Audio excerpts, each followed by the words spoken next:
What's happening in Mexico's skies? Why is it that in the last 15 years, unidentified flying objects have flown through these skies with a frequency that seems to be steadily increasing?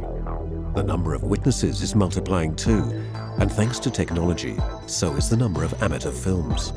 The media have documented these incredible episodes, and many people are now wondering what's happening in Mexico. The most organized of them are a group of researchers who have begun an unprecedented project in the history of modern ufology, systematically studying and monitoring the sky.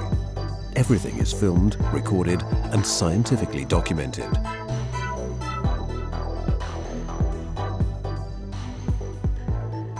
The team's name is the Vigilantes, and their work has produced an incredible number of photographs, testimonies, and films, which are analyzed very carefully.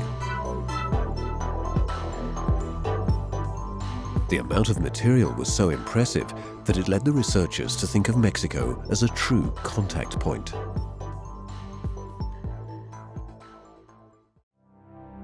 It all began with the total solar eclipse that took place in Mexico on the 11th of July 1991, coinciding with an ancient Mayan prophecy. The prophecy foretold that such an eclipse in Mexico would mark the beginning of humanity's encounter with the Lords of the Stars.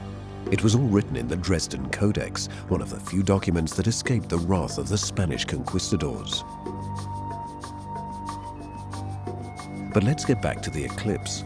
On the 11th of July 1991, millions of people and hundreds of video cameras followed this spectacular astronomical event.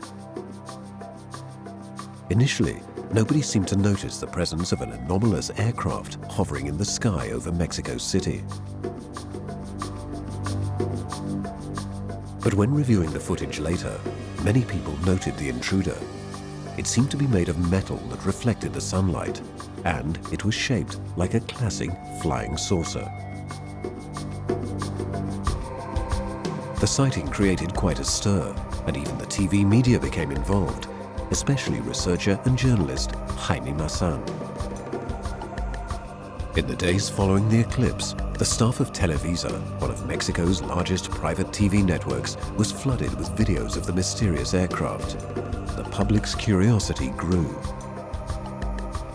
What exactly was the object filmed during the eclipse? Where did it come from? Could it possibly be a confirmation of the mysterious Mayan prophecy? Demetrio Feria, one of the first members of the Vigilantes, remembers that day well. My experience began in June of 1991, before the great eclipse that took place in Mexico on the 11th of July of that year.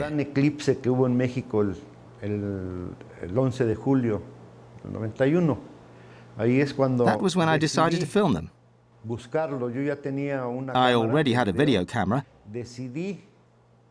and I wanted to know whether the phenomenon was real or just a bunch of lies, special effects or something like that.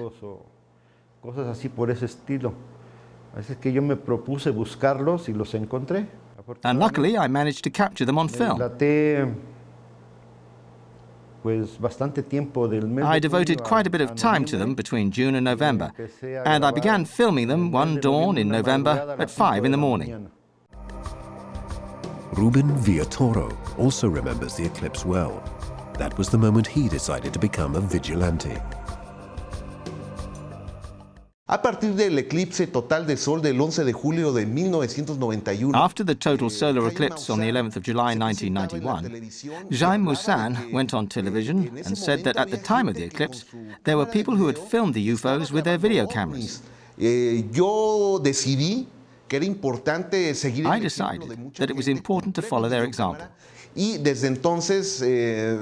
bought a video camera, and over the years, I've filmed several objects flying over Mexico City. The event during the eclipse seemed to have opened a Pandora's box of UFO sightings. Thus, Mexico saw the beginning of one of the most intense waves of sightings in history. Without a doubt, the remarkable availability of cameras and video cameras improved the potential for sightings. But the number of sightings only began to grow exponentially after the eclipse of the 11th of July 1991.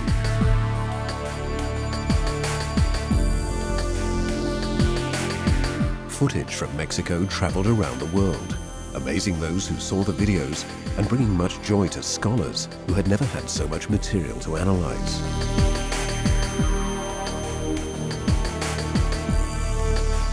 Of all the investigators, Jaime Maussan is the most responsible for having researched and disseminated the large quantity of video footage captured in Mexico by both occasional witnesses and by the Vigilantes. The idea to start this group was also his. El grupo de los Vigilantes fue The Vigilantes group was Jaime's idea. He was the one to form the group, and when I arrived, it was already in existence. El grupo todavía existe, pero ya casi no hay no son muchos los The que group están. still exists. Its members are few, but those who have stayed are at the forefront of this research. Today, Jaime Maussan directs and coordinates the Vigilantes' work alongside researcher Pedro Avila. His videos of unidentified flying objects have circulated all around the world, generating a great deal of interest.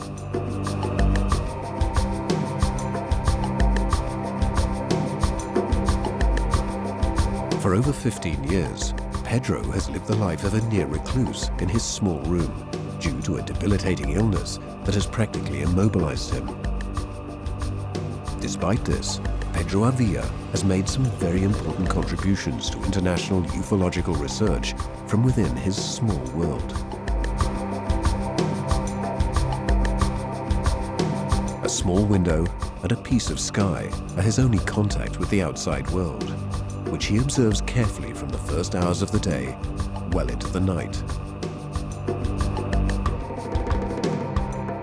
He's a full-time vigilante, and without a shadow of a doubt, he's one of the best.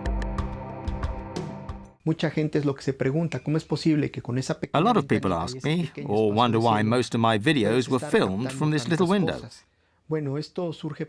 Well, there are two reasons.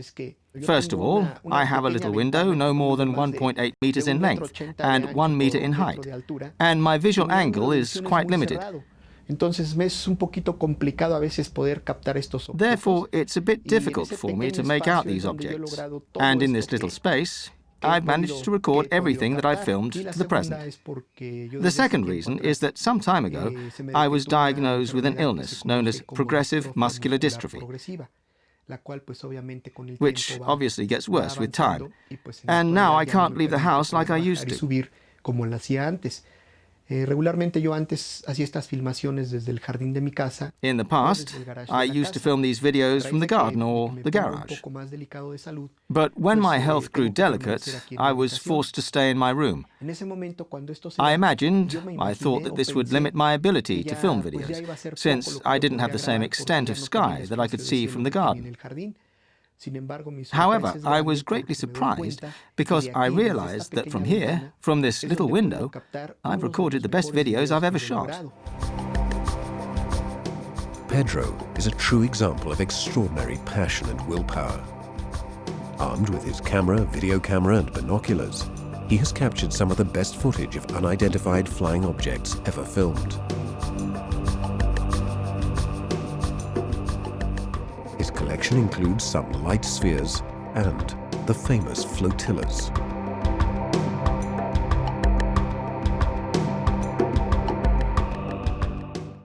Sabemos que dentro de la investigación OVNI, los objetos que más abundan son las esferas. We know that the most common objects in UFO investigation are spheres, which can be a single white sphere or silver spheres, black, blue, red, or multicolored. Pueden venir acompañadas de dos o sometimes there may be only two of them, and other times we've been able to film flotillas composed of over 300 or 500 objects. Often they shift one way and the other. They interact. These are the most interesting sightings. One of the most important videos of spheres was recorded in Mexico in 2002. The images clearly show two spheres revolving in the sky. Ordinarily, the spheres appear to be shiny and white, but in this film, the sphere's metal form is clearer than ever before. This footage confirms statements made by many other witnesses who claim to have seen similar spheres fly through the sky and suddenly change state, going from luminous to metallic.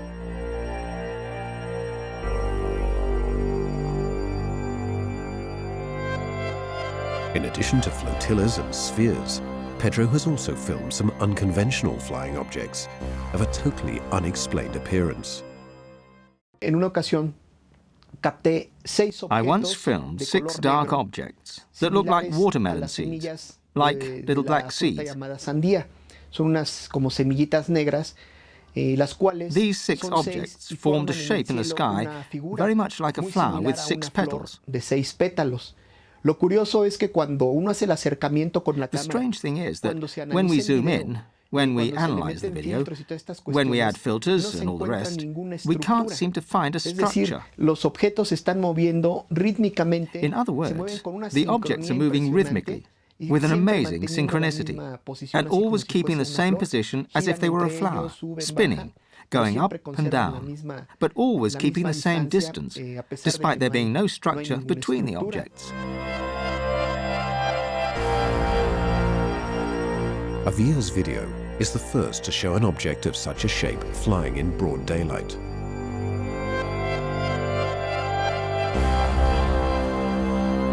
Pedro Avia has filmed objects demonstrating incredible abilities that have never before been documented. Thanks to his commitment and an original filming technique, he has produced results showing that the mysterious unidentified flying objects may have features we don't yet know about, which are of extraordinary interest. Una de las filmaciones que yo One of the considero videos I también consider the de most las más important importantes involves objects es la that are que yo invisible to the comentaba naked en eye relación and which a can los only be objetos captured que by son using invisibles infrared al vision. ojo humano y que solamente a través de la visión infrarroja se pueden captar. To do Para this, esto, I yo developed a desarrollo special una technique técnica using 2 video utilizando cameras. dos videocámaras. One Una que films in the graba en usual espectro spectrum normal and the other y la films in the otra graba en infrared espectro spectrum. infrarrojo.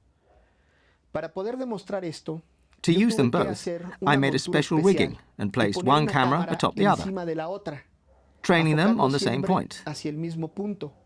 That is, Es the decir, same la focal misma distancia distance, focal, the same level of teniendo zoom. la misma potencia de zoom, I encuadrando frame la the imagen images para so que that se they vea show the exact exactamente same lo thing. mismo. Lo que ve la Therefore, what the cámara normal camera normal, sees lo ve la is also cámara what the infrarroja. infrared camera sees. Entonces, eso es bien importante porque eso está demostrando This que is very existen important objetos invisibles because al it ojo humano demonstrates that there are que están objects moviéndose moving in the allá arriba en sky el cielo that are y que invisible to the muchas human veces ni eye, siquiera nos and we can't percatamos de su perceive their presencia. presence.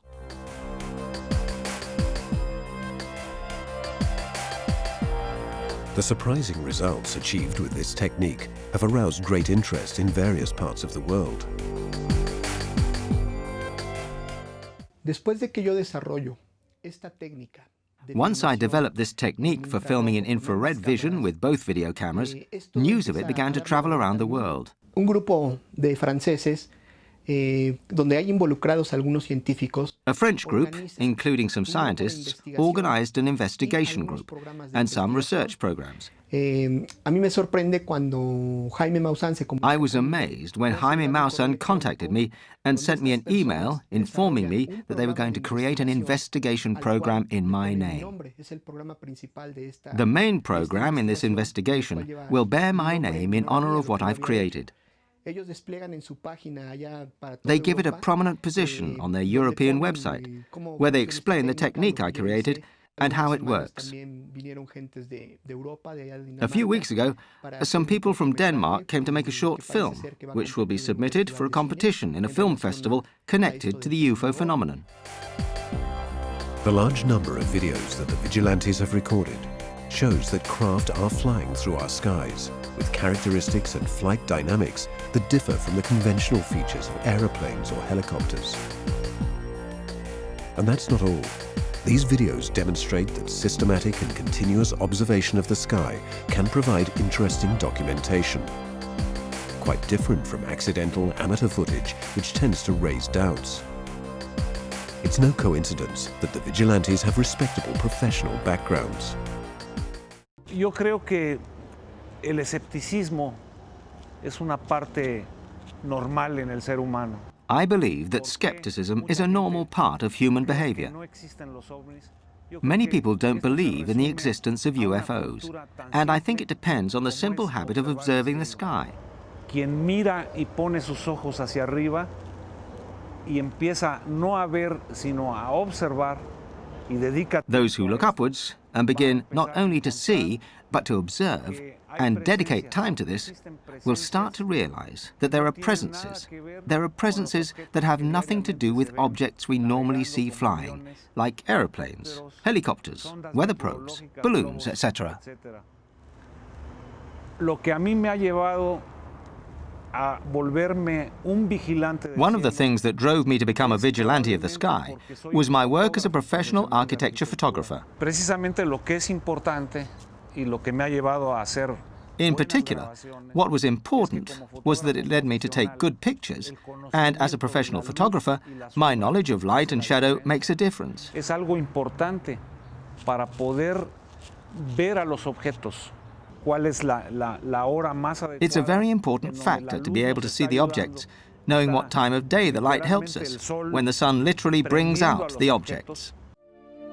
Spheres and flotillas also make frequent appearances in the videos by Arturo Robles Gile, and they are truly spectacular.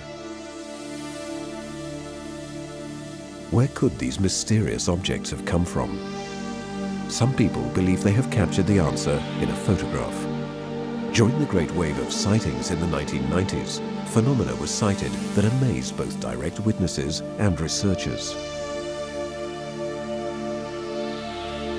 Video cameras captured flying objects capable of releasing an incredible number of spheres, giving rise to the flotilla phenomenon.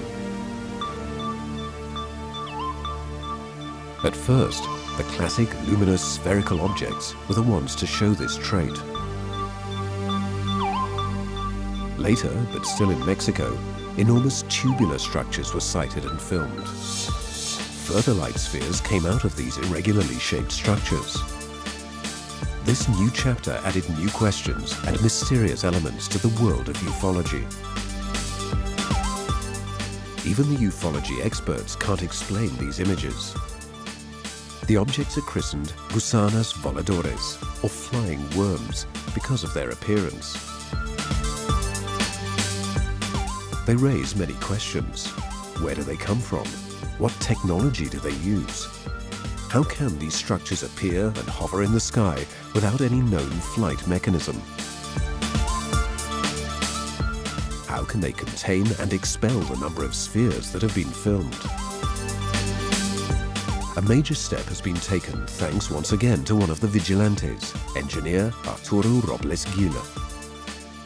Esa mañana yo subí a la azotea, a pesar de que estaba muy nublado, subí a ver las condiciones climatológicas, cómo iban a estar para en la noche. That morning, I went out onto the terrace, although it was very cloudy, to check the weather conditions because that night there was going to be a lunar eclipse, which is very important from a photographic point of view.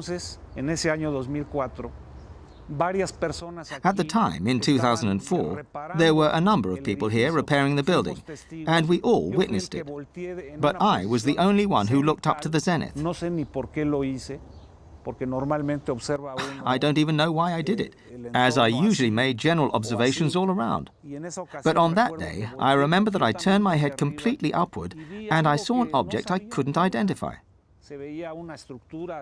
I saw a structure. At first sight, it looked like a mass, white and enormous. Para dar una referencia en tamaño, probablemente estaría en el orden del tamaño. To give you an idea of how large it was like two jets put together. It was huge. Entonces, yo ya estaba. At the time, I was already interested in phenomena discovered in the sky. Ya tenía mi cámara de video. Tenía yo esta cámara de fotografías. I had my video camera and tripod in hand, and I began to film the object.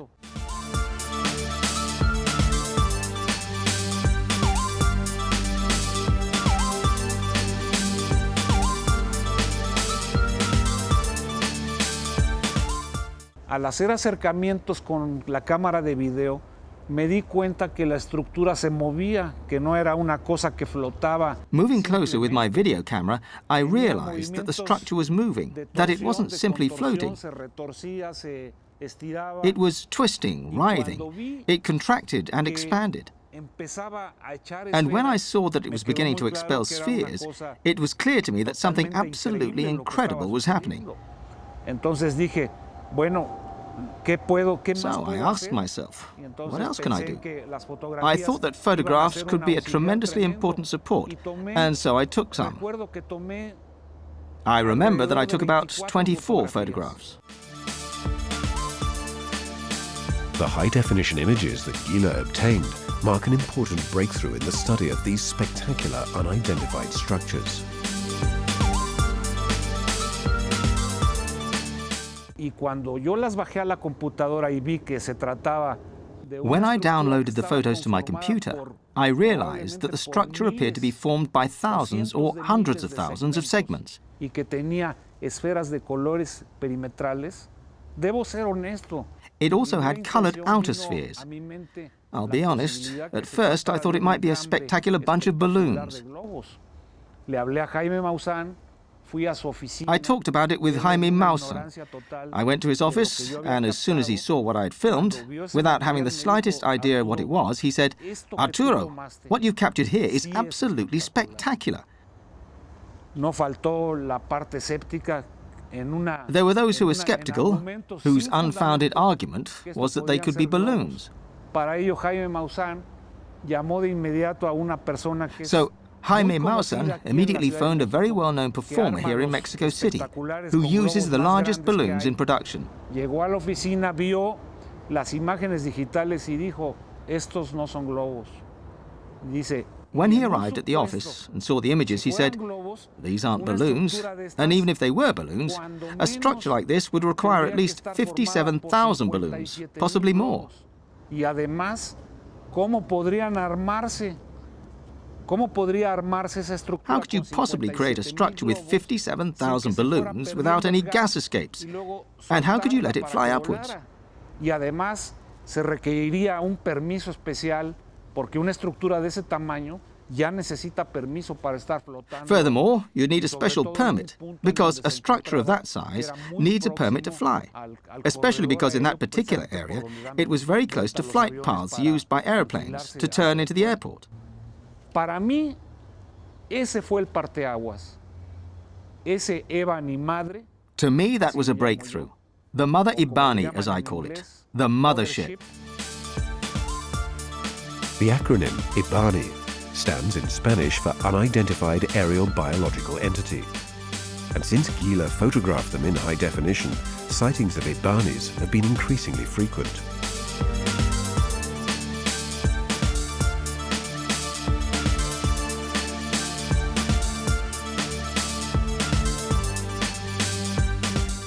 Los movimientos de estos objetos son realmente muy orgánicos. O sea, a mí me The movements of these objects seems to be organic. ¿Cómo se mueve una serpiente o cómo se mueve una oruga? O cómo They se remind mueve us of a un living gusano? being. Bueno, es exactamente la misma manera en que se mueven.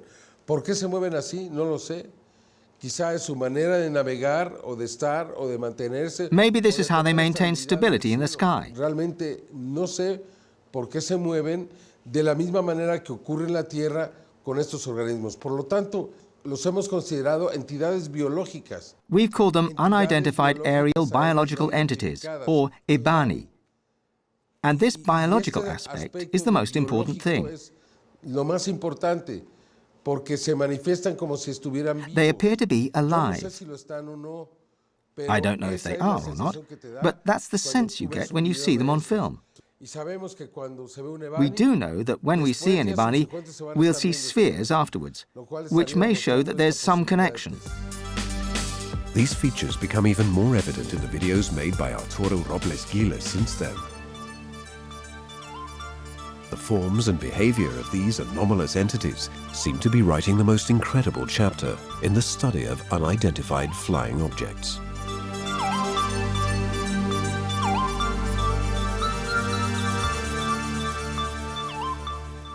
Un Ebani es una entidad de tipo An tubular. Ibani is a tubular-type entity that is also elastic. It's capable of twisting and writhing movements.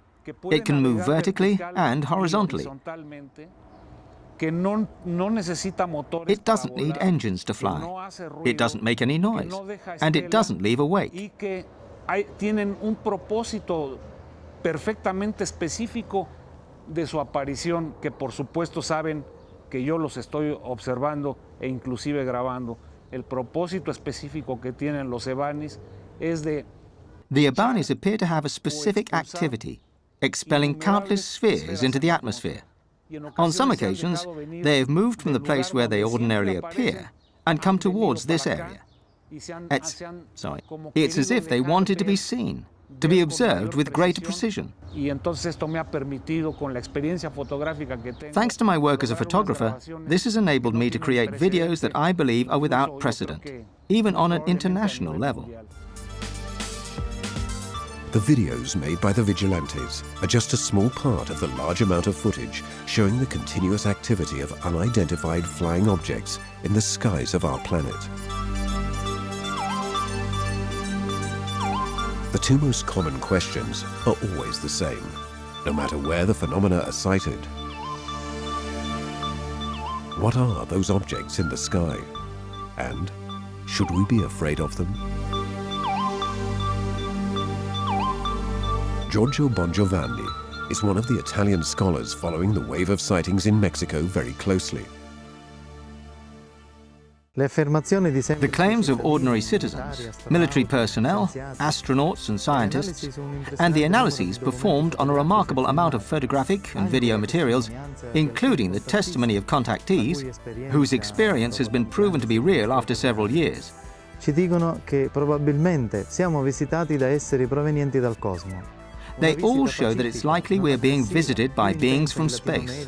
They are passive, unaggressive visits, more concentrated in Latin America and in Mexico than in other parts of the world.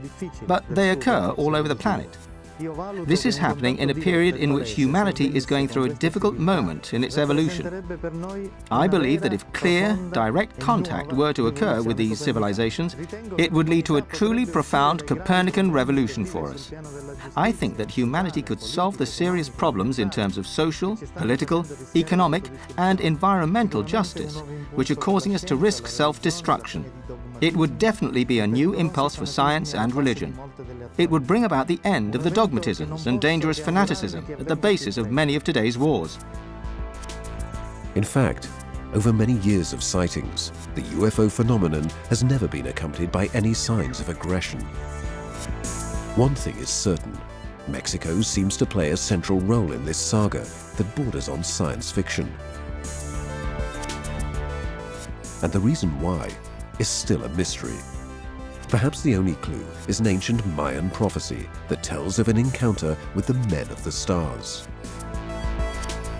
An encounter that would have begun in 1991 and may end in the year 2012. All we can do is wait, with our eyes on the heavens.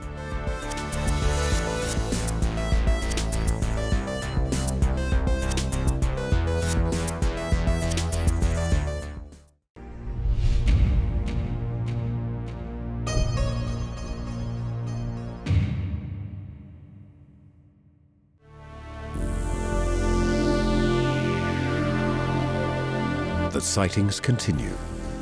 An increasing number of unidentified flying objects are captured on film each year in every part of the planet. And each year, incredible new forms are discovered. The images which have been gathered show light spheres, metallic spheres, iridescent spheres, alone, in pairs, in small groups, in squadrons of hundreds of objects, or thousands of them clustered together in a single spectacular flying structure. And then there are mysterious snake-like phenomena, invisible flying objects that only appear in infrared vision, and more, all in the extensive archives now available to scholars.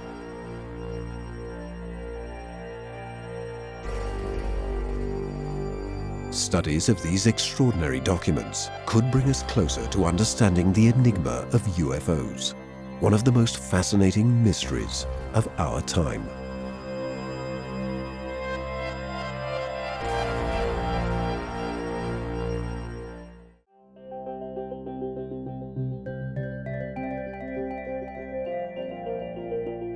The appearance of unidentified aerial biological entities, or EBANI, is one of the most surprising breakthroughs in the history of unidentified flying objects. The term EBANI stands for Unidentified Aerial Biological Entity in Spanish, and it was coined by Mexican researcher and journalist Jaime Maussan. One of these entities was captured in a video and photos by Arturo Robles Gila on the morning of the 27th of October 2004. In Gila's opinion, this particular entity constitutes a true breakthrough in UFO apparitions and a new enigmatic puzzle for scholars.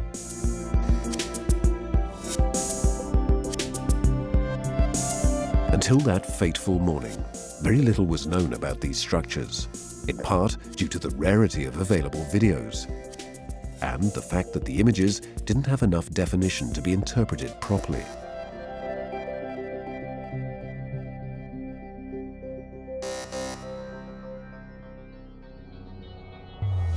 The video, and in particular the extraordinary photos that Arturo Robles Gila managed to take on the 27th of October 2004, clearly show that the EBANI is a structure formed by thousands of clustered spheres.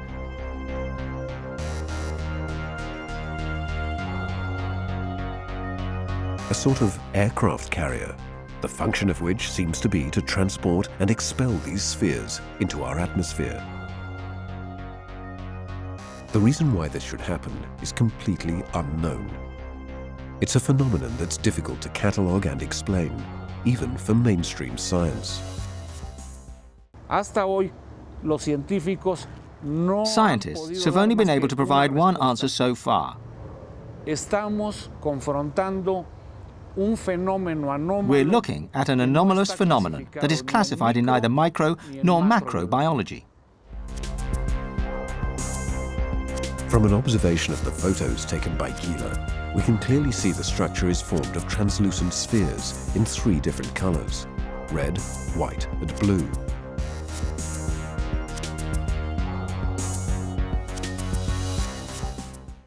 Until that moment, only one video had shown a transparent sphere in flight.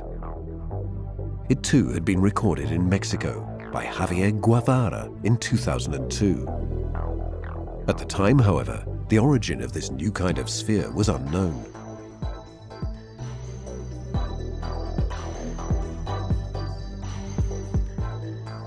The sphere's trajectory is linear, and its speed is fairly sustained, indicating that it has its own propulsion system.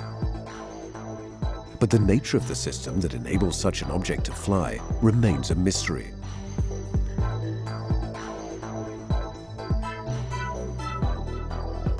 Its transparency and the lack of any visible technological apparatus cannot be compared to any known or imaginable technology. Something we could not have achieved with previous UFO sightings. After the video of the 27th of October 2004, Gila identified and recorded the flight of other similar spheres on film and in photographs. This transparent sphere was photographed at low altitude in 2005.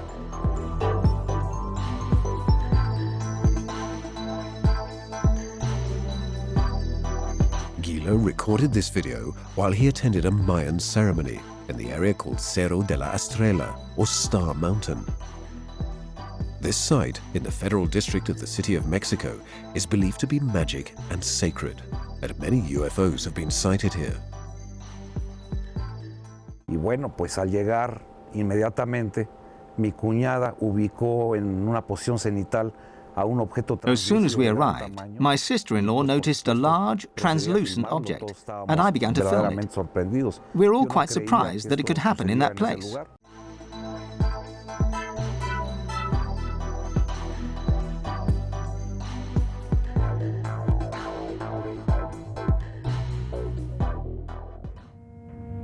But Gila came upon his most spectacular scoop on the 28th of January 2005. His video shows an entire flotilla composed of these iridescent spheres. The spheres dance elegantly in the sky, quite unlike anything that had been filmed up to that time.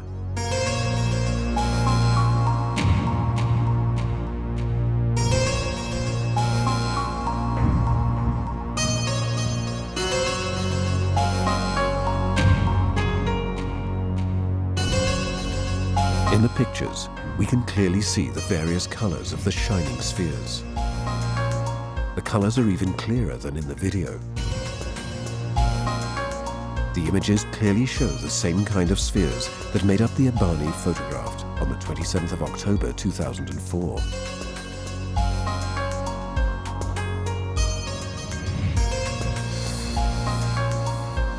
Thus, according to Gila, this video may confirm that the mysterious aerial biological entities would continue to deposit spheres into the skies over Mexico City.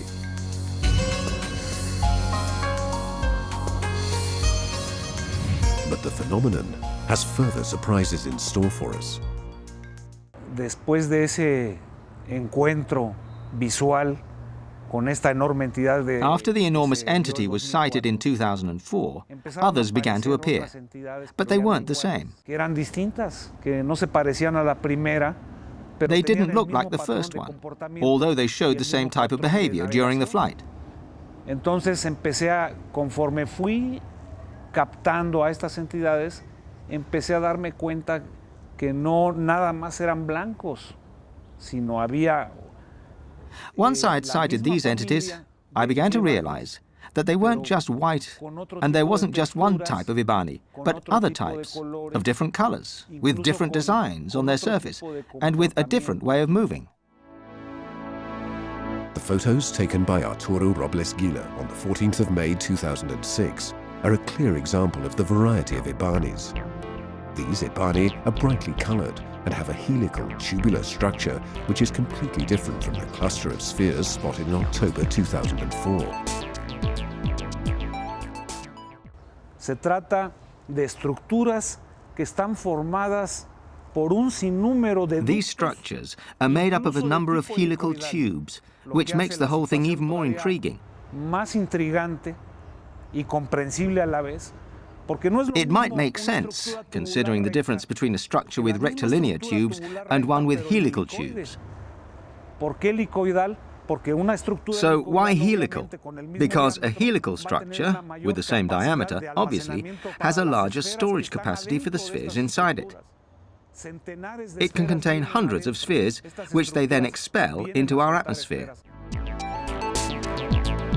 When looking at this new photographic material, many skeptics think that these are only colorful balloons.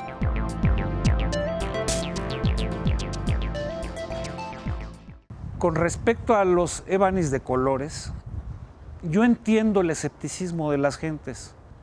I can understand the skepticism about the colored Ibani, the people who think that they are structures made of balloons. Pero afortunadamente, yo no solamente me remito a usar la cámara de video.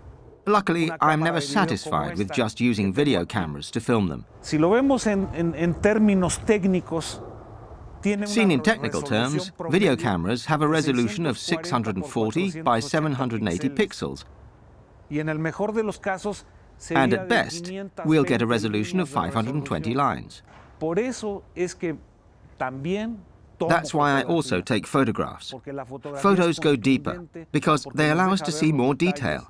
Y la fotografía ha venido a demostrar de manera contundente y sin una forma... And photos have demonstrated in an unequivocal way that these are not structures made of balloons. Y los escépticos que han pretendido Skeptics have tried to discredit this phenomenon, but their claim that these are garlands of balloons is completely unfounded. No tienen una fotografía de alta resolución. They don't have a single high-resolution photograph. They don't have photos taken with high-sensitivity apochromatic lenses. Their claims are based solely on the color of these structures. But Robles Gila isn't the only one to have filmed the Ibani. The phenomenon began to spread and these entities were sighted and filmed by others too, both in Mexico and in other parts of the world.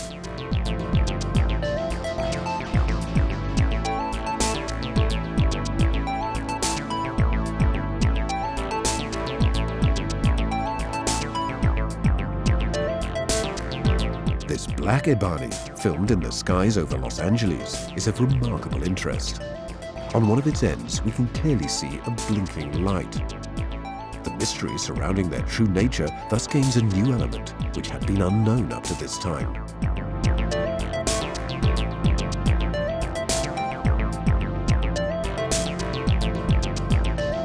Once again, Gila amazes us with his material. On the 18th of March 2007, he recorded a new video and experienced an unprecedented event.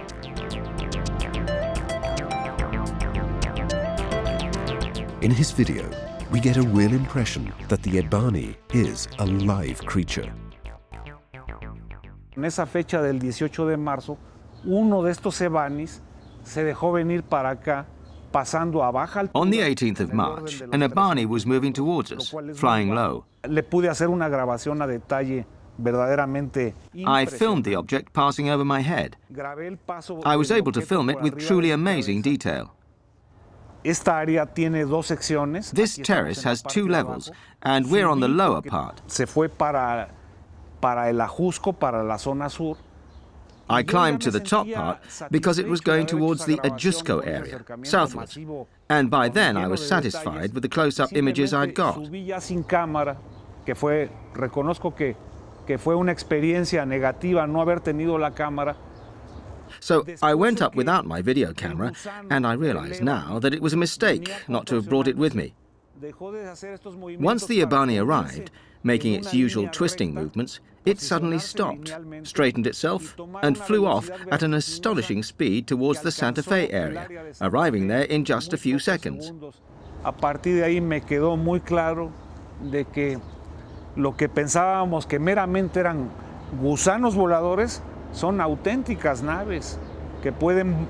From that moment, it was clear to me that this wasn't just some kind of flying snake, but a real aircraft, capable of traveling and moving at incredible speeds, much faster than any commercial or military aircraft. Arturo Robles Giles' story seems to confirm that the ebanis cannot be a mass formed of mere balloons.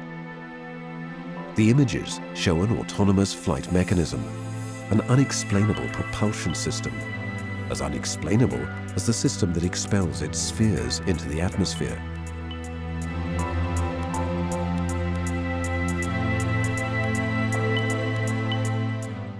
Estas entidades, los ebanis, The ebanis have their own source of energy. En las grabaciones se nota, sobre todo en los que son claros, que brillan demasiado, muchísimo, tienen un brillo espectacular.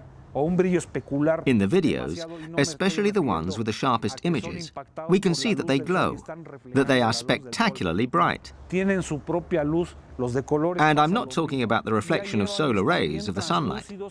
They have their own luminosity. It's the same with the colored ones. There are also translucent ebanis, which is even more surprising. And they can camouflage themselves at will, become invisible, and not perceptible to the human eye.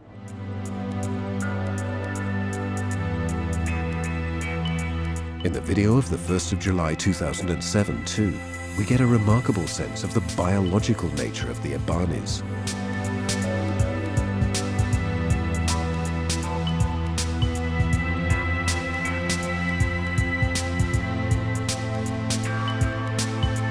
The entity moves in a continuous fashion, and the video clearly shows its helical structure.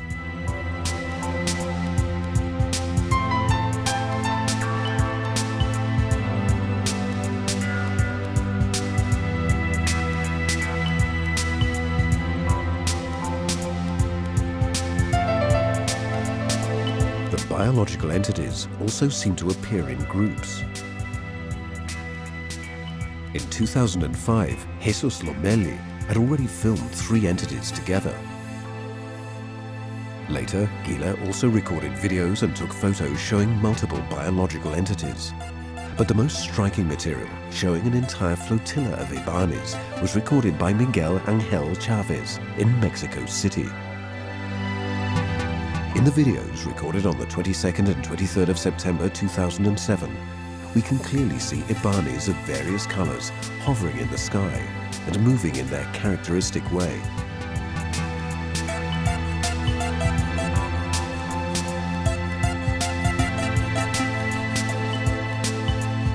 The entities move in a continuous fashion, and they show a spectacular variety of colors.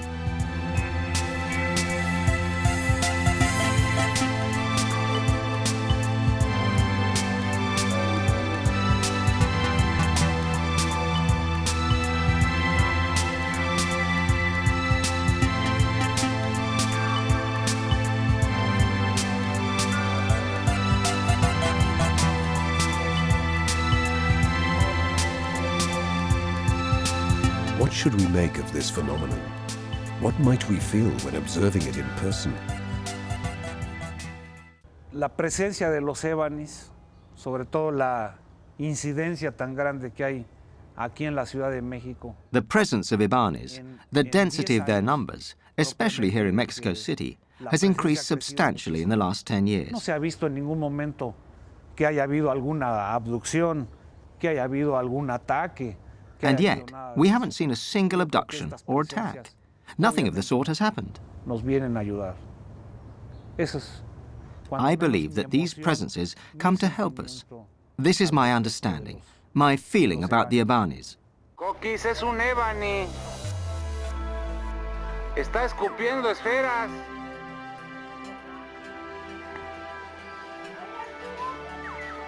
Está echando esferas, Mina.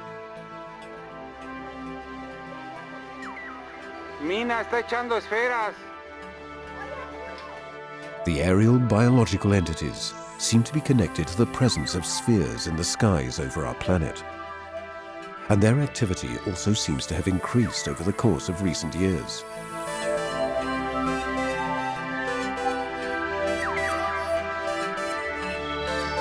Alone, in pairs, or in flotillas of varying number, they're being increasingly captured on film.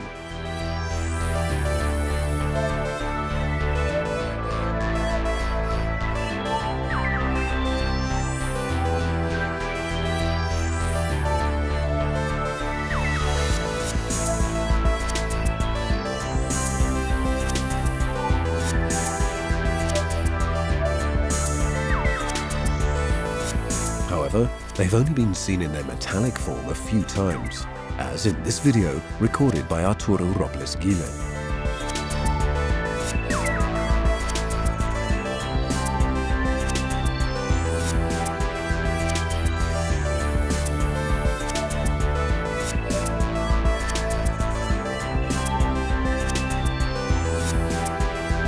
At the same time, videos of flotillas formed of metal spheres are rarer than those formed of light spheres.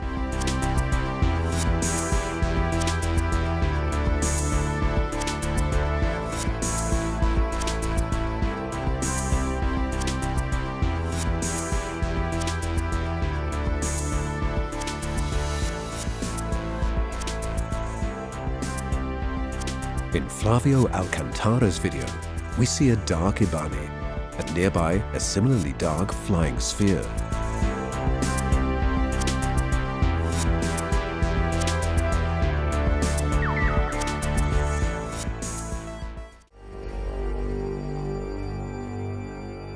The connection between Ibane and spheres has rarely been revealed so clearly as in the sighting by Arturo Robles Gile of the 27th of October 2004. But there are other images in which the two phenomena appear together. In the first video, we see the Ibane looking like it's closed in on itself, moving independently of the spheres surrounding it. In this case too, this autonomous movement confirms that these are not balls or balloons.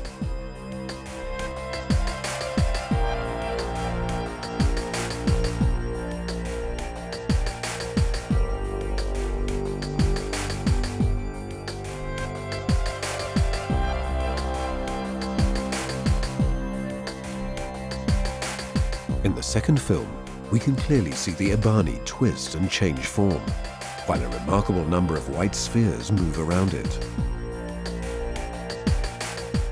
We can make out spheres which are less visible, which give a better perception of the flotilla's depth in the sky. This elegant and majestic entity has now been flying over our cities with increasing frequency. Just a few meters seem to separate humanity from an extraordinary and unexplainable phenomenon.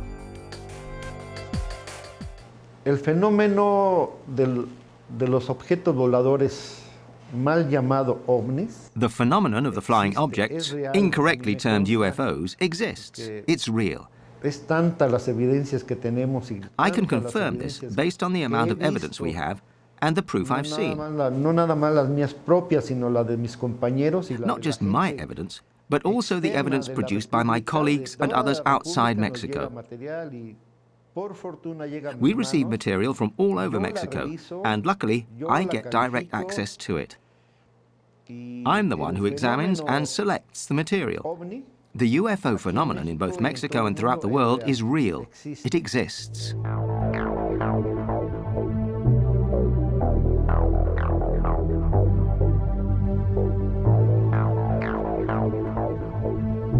Demetrio Feria's statements are supported by the incredible number of videos he has recorded up to the present, and by the incredible technological abilities that the flying objects seem to possess.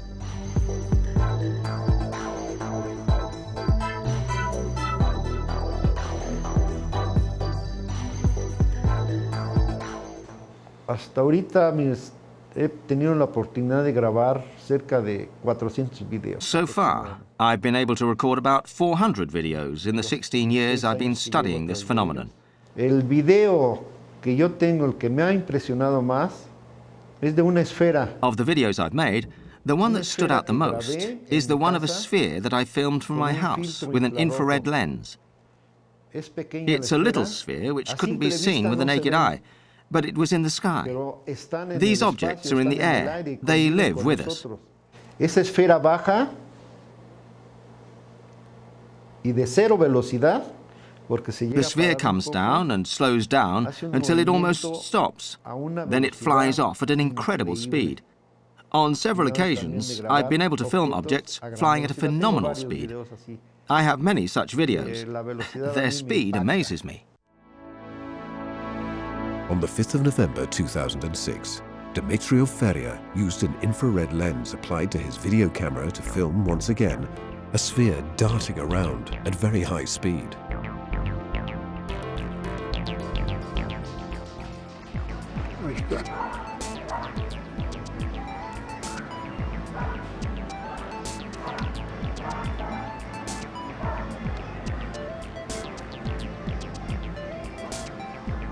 Cámara estable.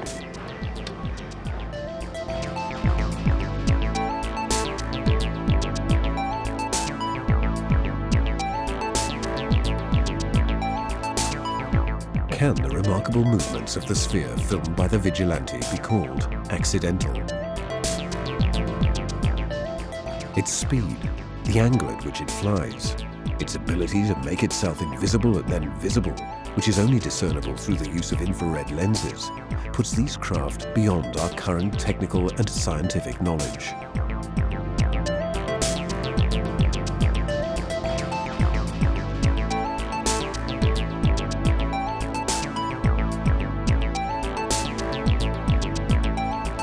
The extraordinary claims thus far presented seem to suggest that the UFO phenomenon could truly be the product of intelligent beings seeking contact.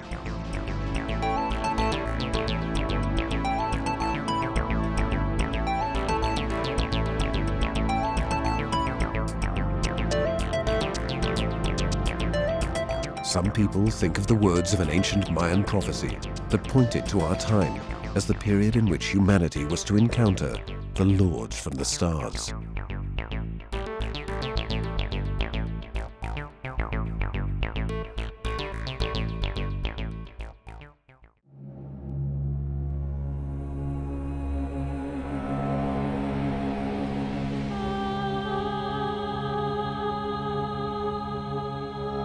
And according to some, the video of 7 light spheres forming a perfect cross, recorded by Steve Burns on the 14th of August 2005 in the skies above Florida, may be a message to be deciphered.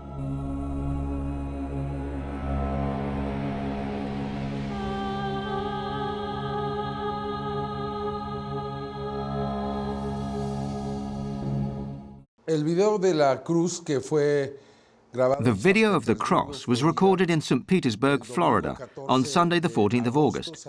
We know that Mr. Steve Burns filmed it. Se analizó el video, se encontró que no era un We have analysed the video and verified that it isn't computer-generated, and thus it's a truly exceptional document. un video que fue grabado 15 días antes de la llegada de Katrina.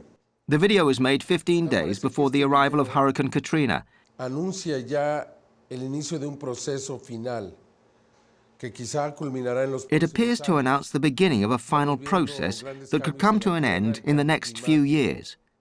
los grandes peligros que estamos confrontando. Estamos observando We're seeing great changes on Earth, such as changes in climate. We're facing seriously dangerous situations. Global warming and continually increasing solar activity are factors that could cause huge changes in the next few years. I think it's a kind of warning, an indication of what might come to pass. That's why I see this as a very important sign, a very important video.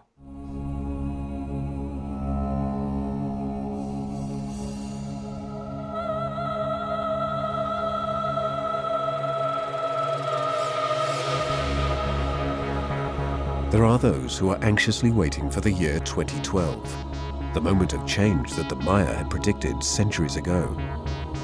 It could represent the beginning of a new era of peace for humanity.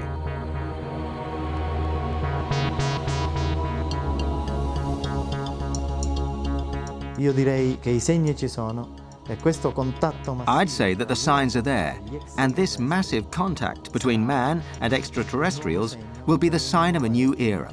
Voglio precisare che, e voglio anche dire, secondo To be precise, and I also want to say that, in my opinion, this presence is peaceful. There's no invasion. There will be no wars between men and extraterrestrials. perché queste civiltà hanno raggiunto Because these civilizations are obviously much more advanced than us, both scientifically and technologically. But this goes hand in hand with ethical and spiritual progress. Therefore, any contact will be peaceful. Could the extraordinary flying objects shown in these videos be a sign of this coming visit? Will there really be direct contact in the future? These questions are still unanswered. But each day, it seems we come closer to understanding the enigma of UFOs, one of the most fascinating mysteries of our time.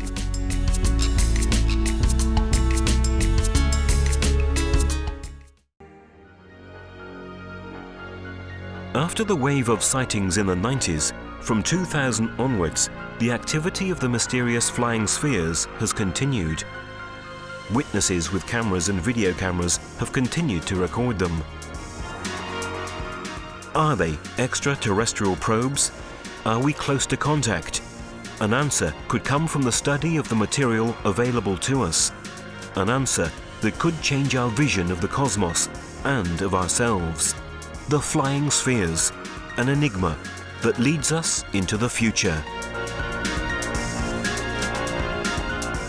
The photographic and filmed evidence on the spheres shows that they can operate in any environment. The documentation from 2000 onwards provides further undeniable evidence. Often, the spheres are seen close to aircraft routes. These photographs taken by the Vigilantes Fausto Avaroa and Arturo Robes Gil in Mexico City are an example. Video cameras were also able to record the facts. We can see it in this video by Arturo Robes Gil in Mexico City. In the film, we can clearly see that the flying spheres are not balloons released into the air. In fact, they are not affected at all by the strong turbulence caused by the passing planes. Del año 2000 al 2008 han pasado 8 años y lo que sí he notado From 2000 to 2008, Already 8 years have passed.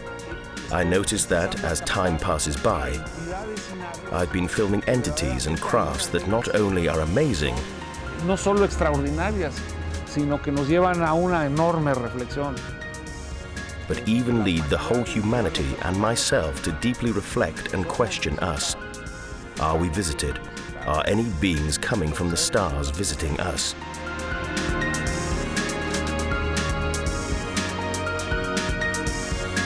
The deliberate movement of these spherical flying objects is clear from these extraordinary images. We can see a metallic sphere slow down and almost stop to let a plane that was crossing its route pass by.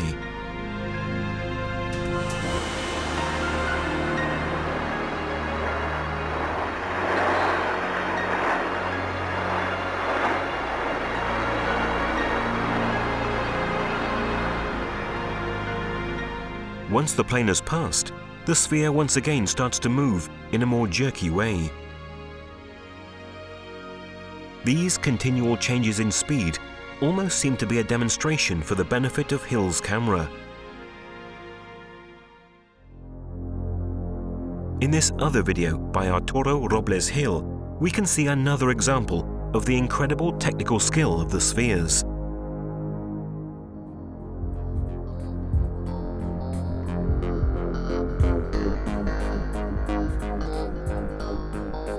At times, the spheres follow the planes.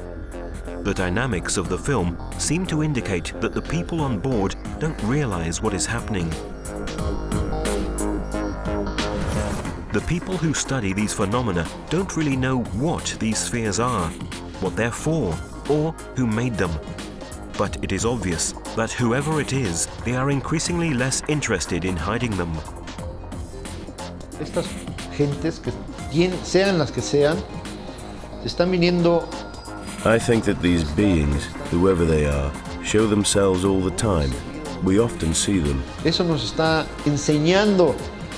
This is probably because they are teaching us to become accustomed to their presence, not to be afraid. Al contrario, yo creo que están dejando ver para. On the contrary, I believe that they show themselves so that soon, perhaps quite soon, En no mucho tiempo se haga un contacto. there will be a direct contact and they will be able to show themselves more clearly.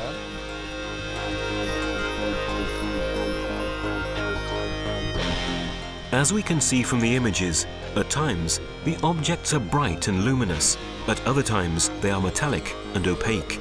This is clear evidence of their multiform nature, the manifestation of a technology that is still beyond our understanding.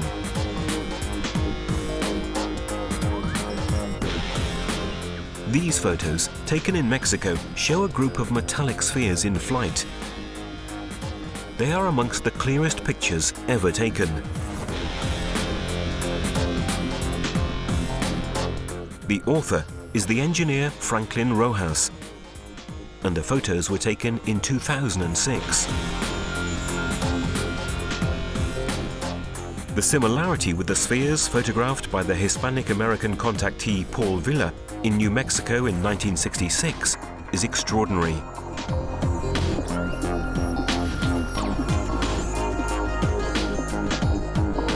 Curiously, exactly 40 years have passed between the two series of photos. The movement of this sphere is another clear example of the ease with which they maneuver in flight. It's difficult to say that the object is a balloon. The difference in the movement is obvious. Its flight is controlled and not caused by the wind.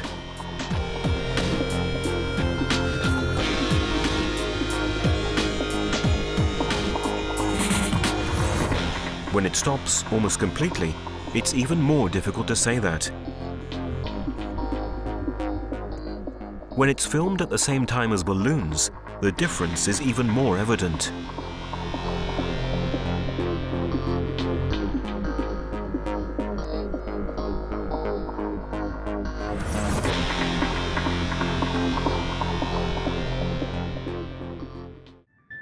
Salvador Guerrero has been a vigilante for many years, and he is the author of numerous very important films, which are now part of the history of the UFO phenomenon. Y es una satisfacción.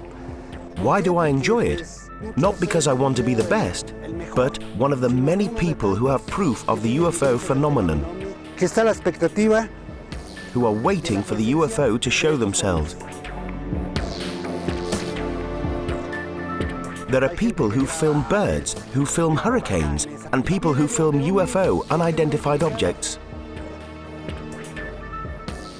Often the spheres appear in formations, sometimes numerous, and it was Salvador Guerrero who filmed this document, 6 spheres in a J shape flying over Mexico City. When I come across these objects, it is very exciting for me to be able to film them. Not only to talk about them, but to be able to record them on video using modern technology.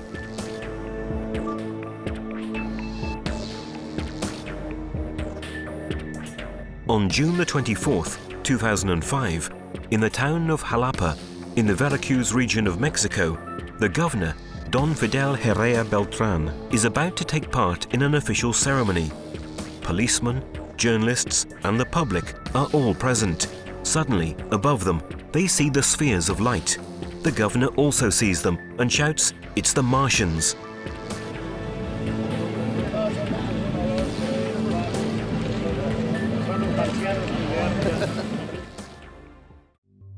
Certainly, amongst the phenomena linked to the spheres, one of the most spectacular is the flotillas.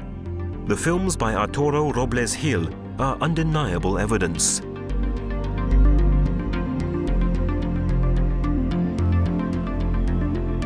In his video taken on the 21st of September 2007, the presence of clouds and the zoomed images give even more the perception of the background where the incredible sighting is taking place.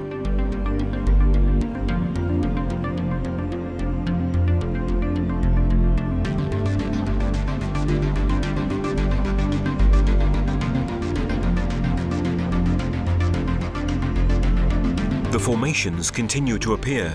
There are more and more of them, and they are increasingly frequent. Hill carries on filming in a punctual and constant way, thus proving that the phenomenon is continuous.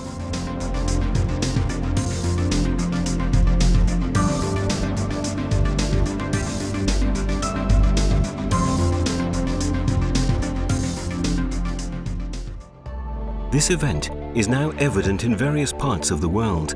Italy is also overflown by these fascinating squadrons of flying spheres. One of the most prolific authors of films is the Tuscan Antonio Urzi, who from a young age seemed to be under the attention of these mysterious means of non-terrestrial aviation.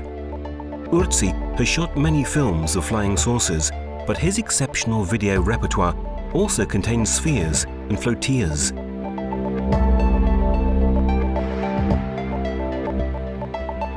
A contactee case that is attracting the attention of the main researchers and international media.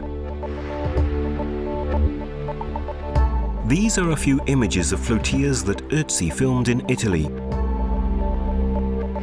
But the most striking video that he caught was on the 4th of September 2009 in downtown Milan near the famous Alla Scala theatre.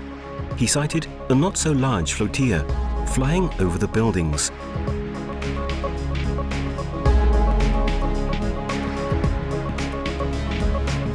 Despite many people passing by, no one really looked up or stopped by to see what was happening.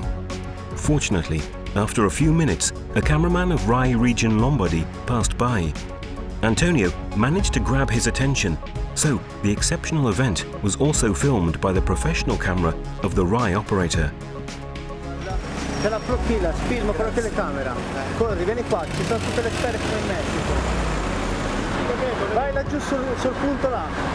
Corri.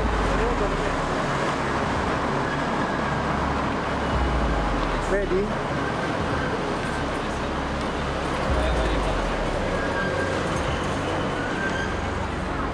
Ce la fai a vedere?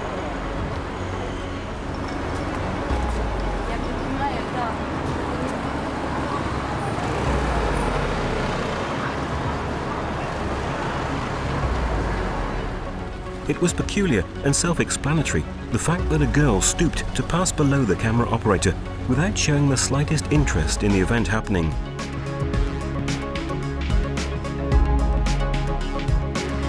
Antonio eventually also shot the street where the event occurred. The contactees have often said that the flying spheres are remote-controlled survey probes that also have controls and monitoring equipment for flying saucers.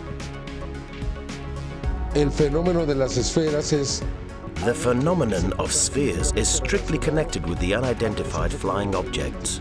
Tenemos videos, incluso en Italia, Antonio Ursi. In Italy, Antonio Ursi filmed unidentified flying objects, donde pueden ver esferas, in which we can see spheres alongside these spaceships. In the film that Ursi took on December the 3rd, 2008, at a certain point, we can clearly see these spheres alongside what is obviously a flying saucer. It's a dark color, which makes us think it must be metallic. It's not the first time that Ursi has recorded this phenomenon. In June 2004, he filmed a sphere near a silvery disk. Ursi has also filmed single flying spheres. In February 2009, Ursi went to Nevada, to the town of Laughlin, as guest of an international UFO Congress.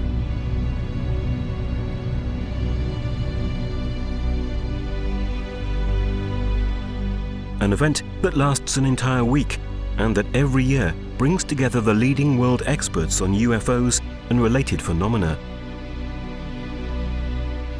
On the morning of the 27th of February, Antonio and his wife Simona sighted and filmed a white sphere flying right above the convention center where the Congress was taking place.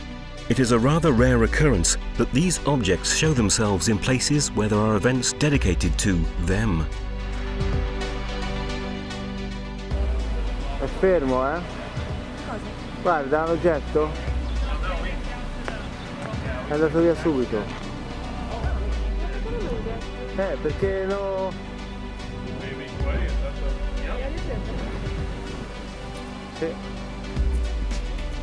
But Ursi's contact experience is so exceptional that the happening took place again a few months later.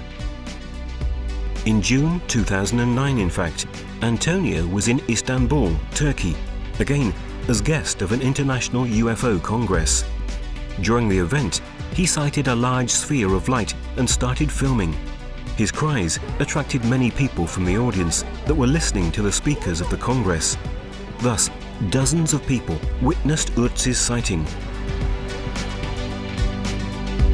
This fact had such a large impact that it attracted the attention of Turkish media, who made many reports of the event.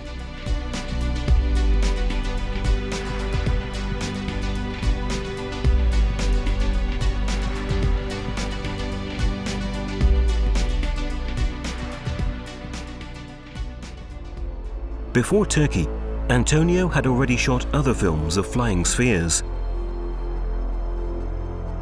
This video was taken on May the 24th, 2009. The sphere is flying over the blocks of flats in Cinisello, Balsamo. Just when it goes out of sight, Antonio, his wife Simona, and her little sister run to another window of the flat to be able to observe it a little longer.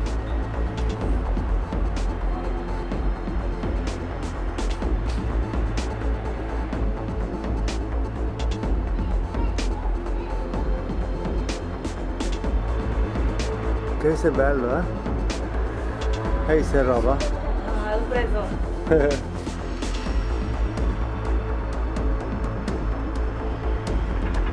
Ursi follows the sphere until it disappears into the distance. Faccio il frame la differenza con l'aereo. The next images of an airplane show the obvious difference between the two vehicles.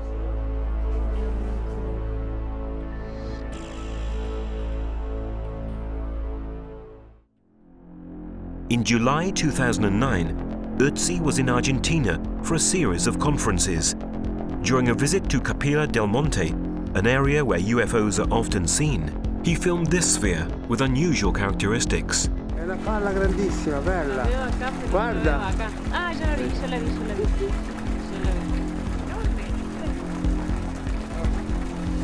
Bueno. His wife Simona and other friends are with him. The film becomes even more interesting when the sphere goes behind the bushes. At the end of the video, Urtzi also films the other witnesses. Mira.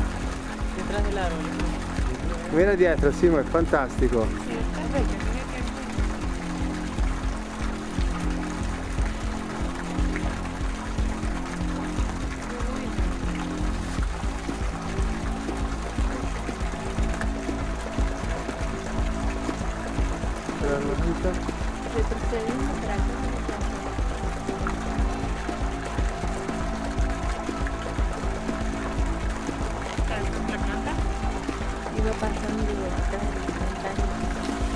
No, è muy linda, È una palla grossa, enorme, Fermi. Los testigos.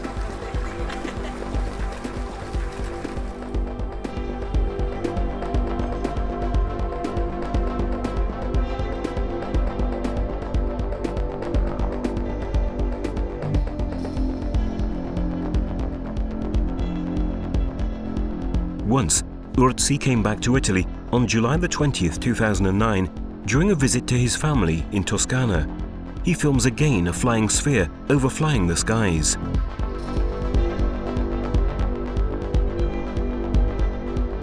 Hemos observado también, por ejemplo, cuando hay flotillas, cuando hay... We also observed that in flotillas with hundreds or thousands of objects, when they are very close one to each other, they move in a swinging way, as if connected by a magnetic force. Hemos observado las esferas. We've seen these spheres moving forward, thousands of them, all at the same time and following the same direction. We sighted them going into the clouds. En nubes, dentro de una nube. Las hemos observado, pues realmente incluso, de acuerdo al testimonio de... According to several witnesses, they've been sighted even inside homes. Todo ello me hace pensar. All this makes me think about it as a phenomenon to investigate. Me parece a mí que no son tripuladas. It seems to me that these spheres have no pilot on board. I believe they are used sometimes individually, sometimes in groups, to make observations and specific investigations.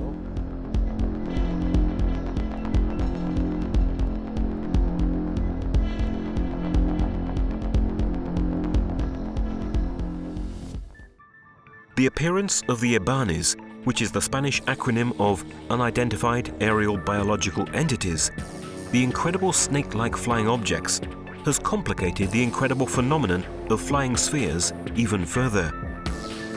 The first sightings date from the 90s. Since the year 2000, they have continued to appear, giving the scholars a really difficult problem to solve and, above all, to accept.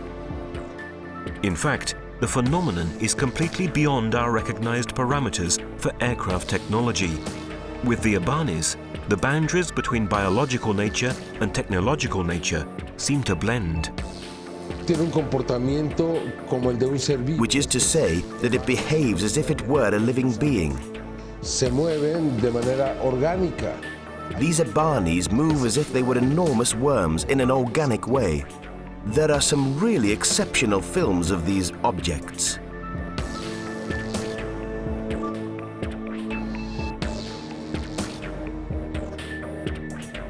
In August 2007, Arturo Robles Hill filmed a spectacular EBANI as it emitted the spheres.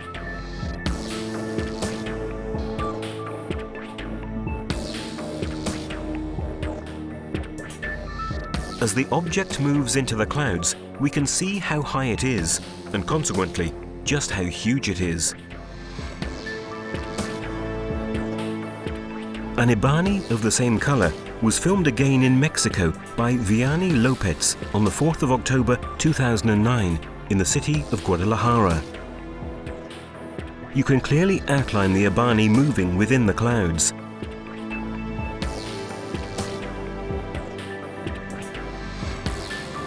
Hill too has filmed these serpent-shaped objects literally entering inside the clouds.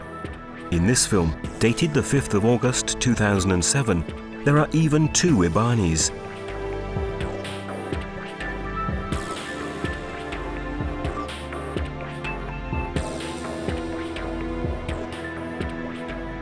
Once again, on November the 17th, 2008, Hill filmed another Ebani emitting spheres. This time, the apparatus is an irregular shape, and it clearly shows the polyhedric and multiform nature of these flying biological entities.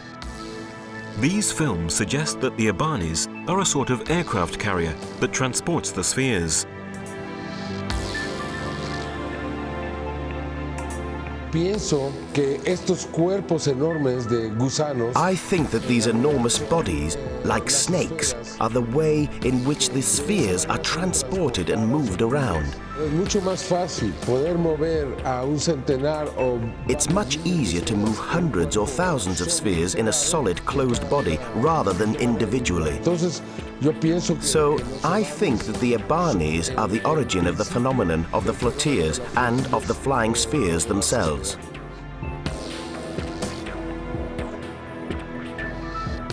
Often, the Ibanis are accompanied by just one sphere that the researchers call the century. En diferentes ocasiones han sido grabadas juntas. In several occasions, the Ibanis and spheres have been filmed together, and we also observed that in many cases they are accompanied by a great sphere, a royal craft that's always there. I don't know why, but we can see it in many videos.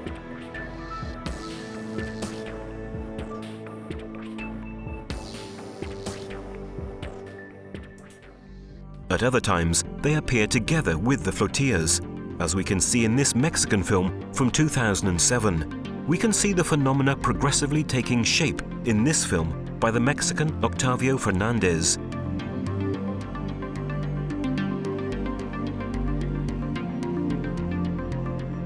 Octavio also filmed these Ibanis in various colors.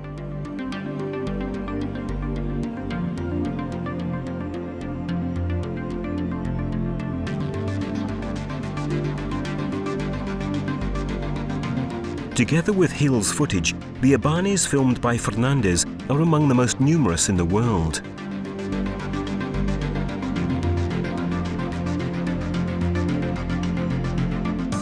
At times, the Ibanis, like the spheres, cross the routes of aircraft. Abro mi toma. Mira, el avión pasó cerca. Te diste cuenta más al frente. Considering the incredulity and the amazement of the researchers themselves, it is understandable that the public thinks of the Ibanis as balloons floating through the air.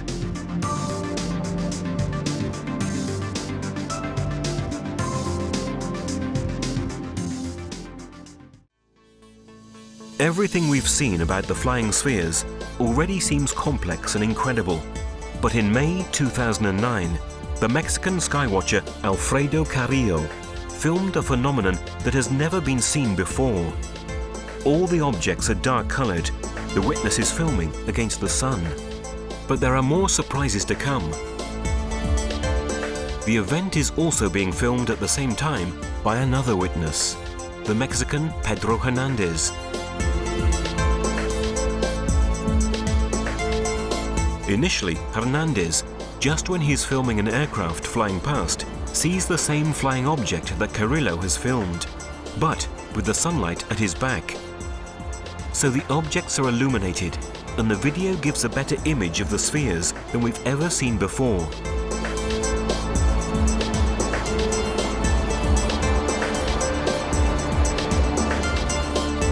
Probably, Hernandez is closer to the phenomenon he is filming.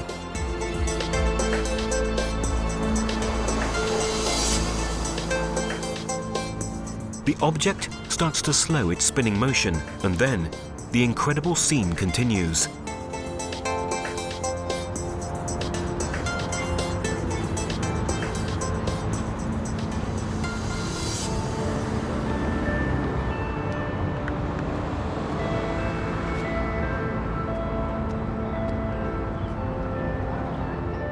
Slowly, a flotilla begins to form.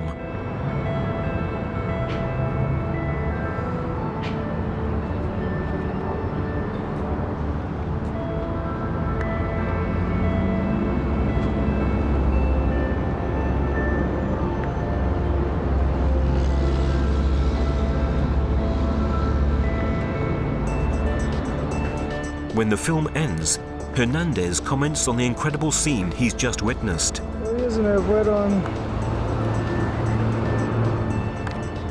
Aquí atrás de mí.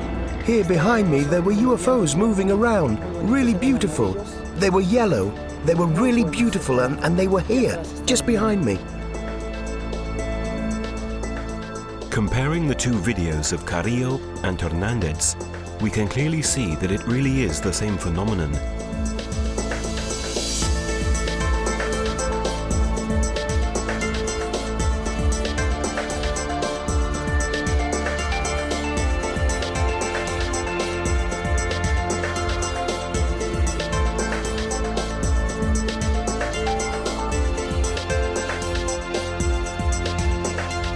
The statements by witnesses, the investigations, the exceptional images leave little room for theories of fraud, mass hallucinations, or pranks. It is really difficult to think that the spheres are not real or the result of intelligent life.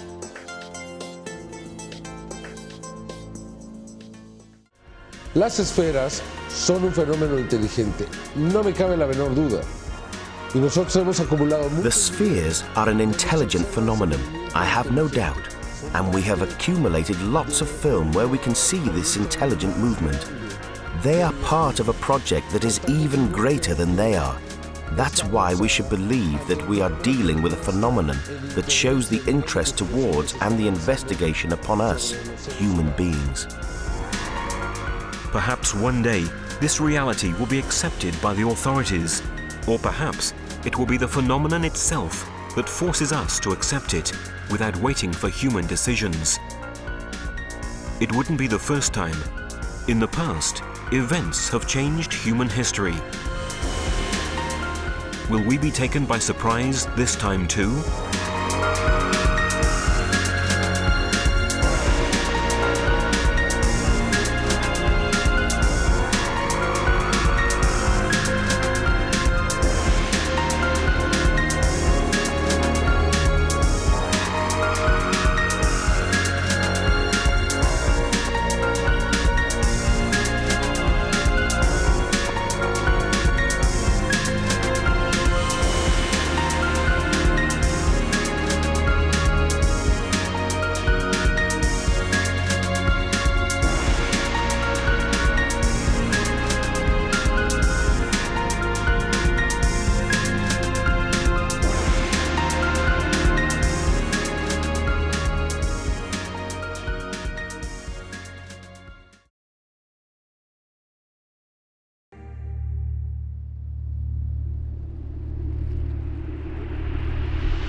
In South England, for a few decades, an incredible phenomenon has been taking place, fascinating and unsettling at the same time: the crop circles.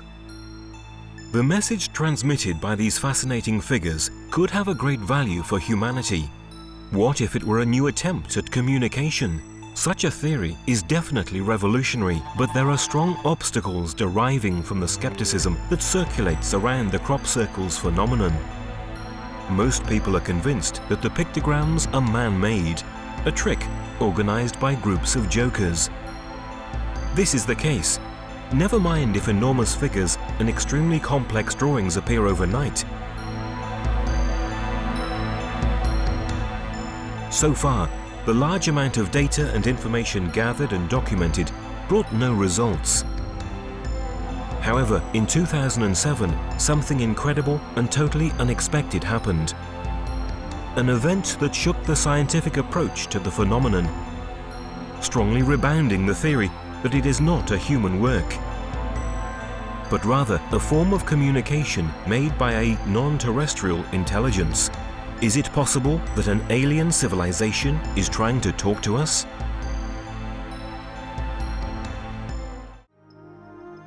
During the night of the 6th and 7th of July 2007, a researcher named Winston Keach placed a series of cameras on the hill above the East Field near Silbury Hill, an area in the south of England which has always been popular for the crop circle phenomenon.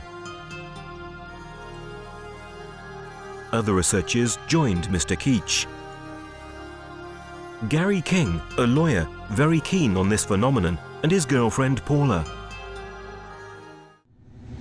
And at about 1:30 a.m. we went along to Knapp Hill. Arriving there, we met up with the cameraman that I'd met earlier in the day in the cafe, and he had a set of cameras with him on top of the hill, and he explained to me that he had some more cameras set up in his vehicle which he'd pulled through and parked on the hill overlooking Eastfield as well. When I got there, he told me that the two cameras that were in the car were infrared and visible light capabilities and very sensitive.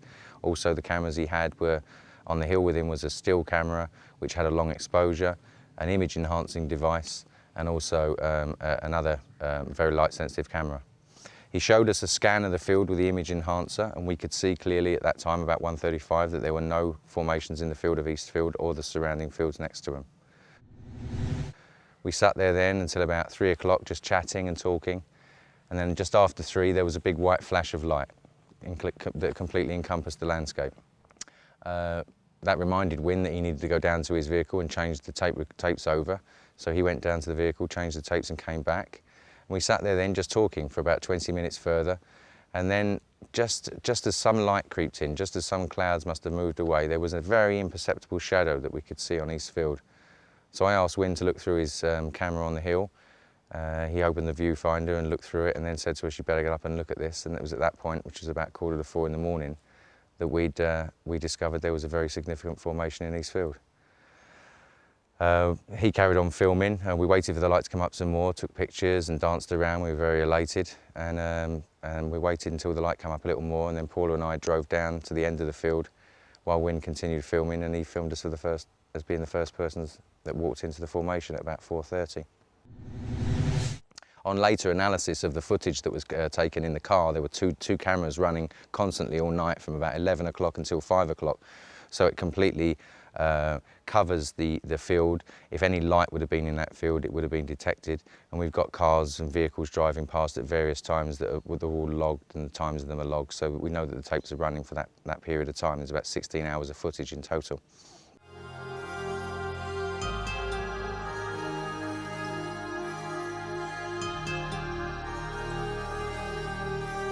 Some circles in the formation follow the uneven terrain and are deformed in order to appear perfectly round from above.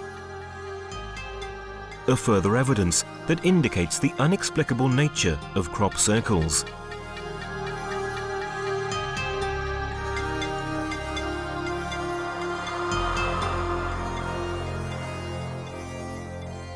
Nobody could have been doing this formation.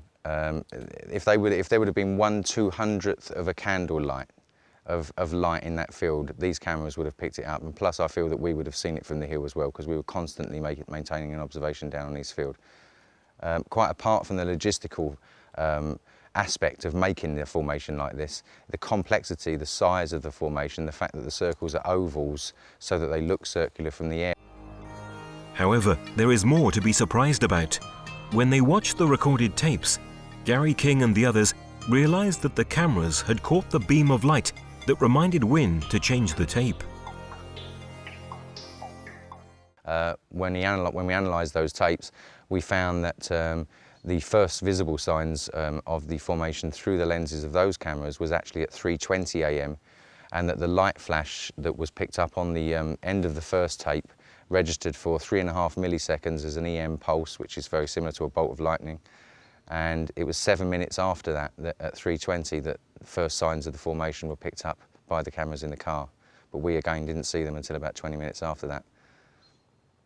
As far as I know, this is the only time that anything like this, where continuous footage, continuous tapes have been running all night and captured the field and eliminated any evidence of anybody being in there with any laser alignment measurement devices or lights of any kind.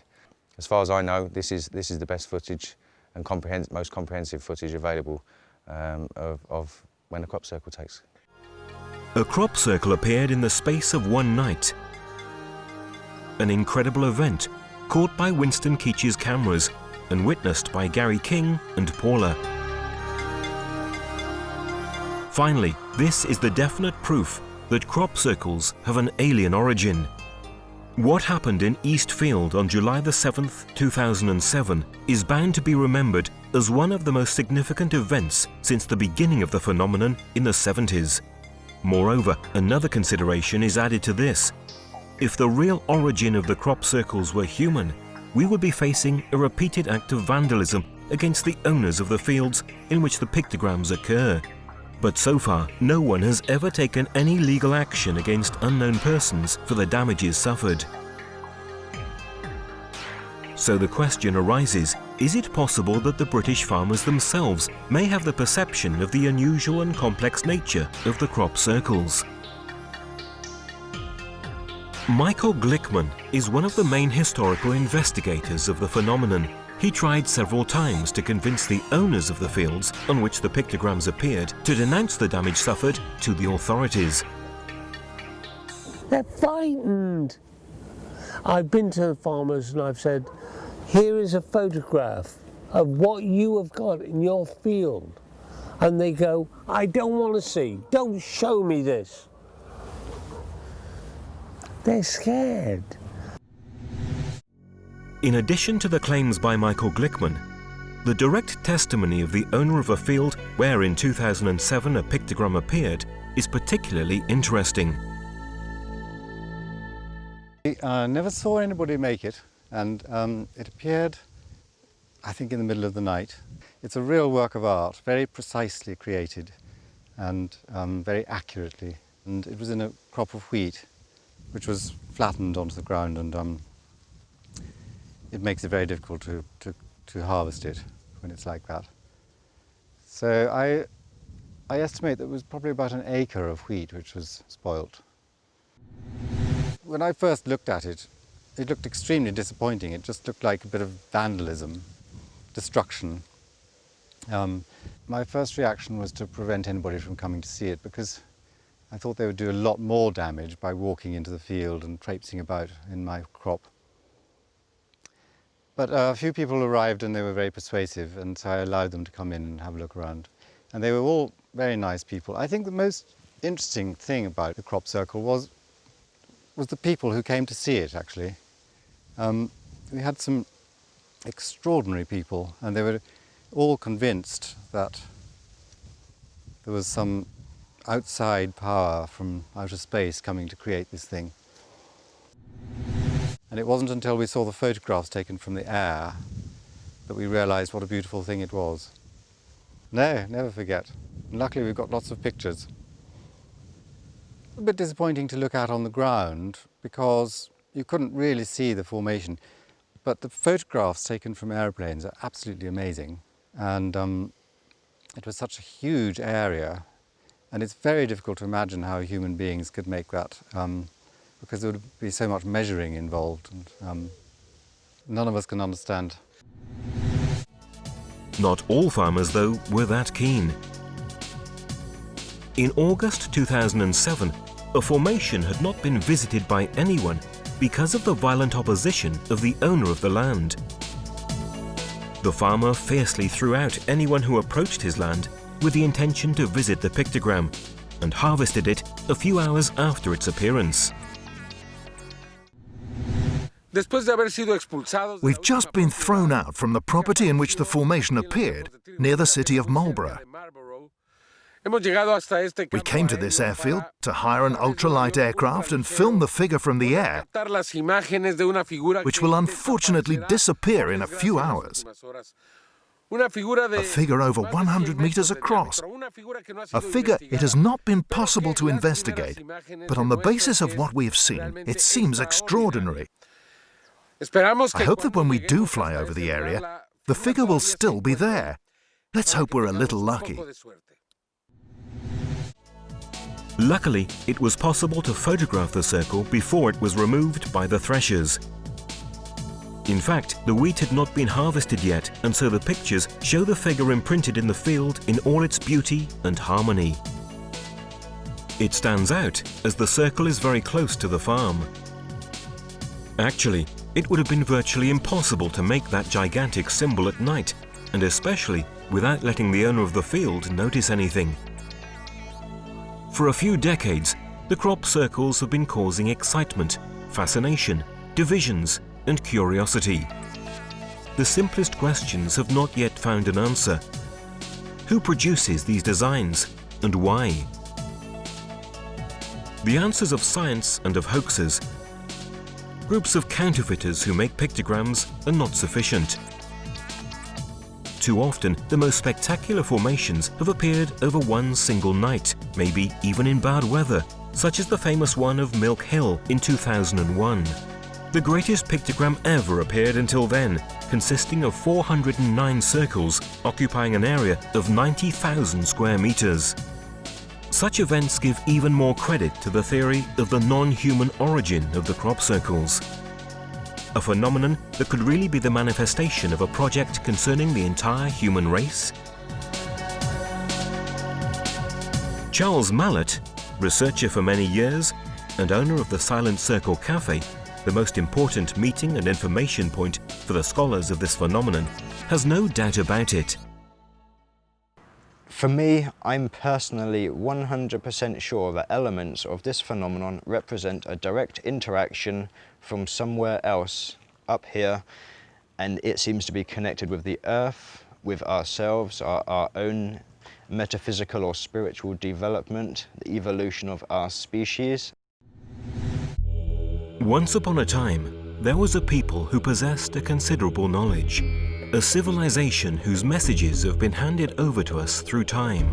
A people whose prophecies have impressively started to come true. The Mayas. The eternal charm of mystery encloses the deep knowledge of this ancient civilization, whose memory has been lost in the mists of time. Among the most important Mayan documents where their prophecies are reported, there is certainly the Dresden Code. This is one of the 3 existing codes which survived the destructive fury of the conquistadors. Called after the German city where it's kept, the Dresden Code is the most informative one. It contains forecasts anticipating with astonishing accuracy some astronomical phenomena and events that will take place even in the distant future. In this code is held one of the most impressive astronomical predictions of the Maya. In fact, they predicted centuries in advance, with an error of just a few seconds, the eclipse of the 11th of August 1991, one of the most spectacular of the last century that took place in Mexico. This eclipse is associated with a figure that represents death, sitting on a throne of bones. It symbolizes the old age, the era that is ending. The prediction or prophecy says, "Woe to you people of the earth, the end of the Jaguar nights will come, together with the beginning of a new era that will rise from the ashes of the previous one. It will be the time of the encounter with the lords of the stars." Therefore, the eclipse is considered by the Mayas as the starting point of the process bringing the end of the old era and the encounter with the masters from the stars. Could it mean the contact between humanity and an alien civilization coming from the cosmos? Will it be through this contact that mankind will live the new golden age anticipated by the Mayas? On the 11th of August 1991, a disc-shaped unidentified object was sighted in the skies over Mexico City. It was the beginning of a long series of sightings by witnesses of an unprecedented wave of UFOs along the whole Mexican territory. Afterwards, incredible waves also occurred in other parts of the world, like Belgium and ex-USSR countries, increasing the general attention on the UFO phenomenon like never before. And what about the crop circles? Remarkably, since that year, the circles started appearing with greater frequency, and the figures became more complex and fascinating.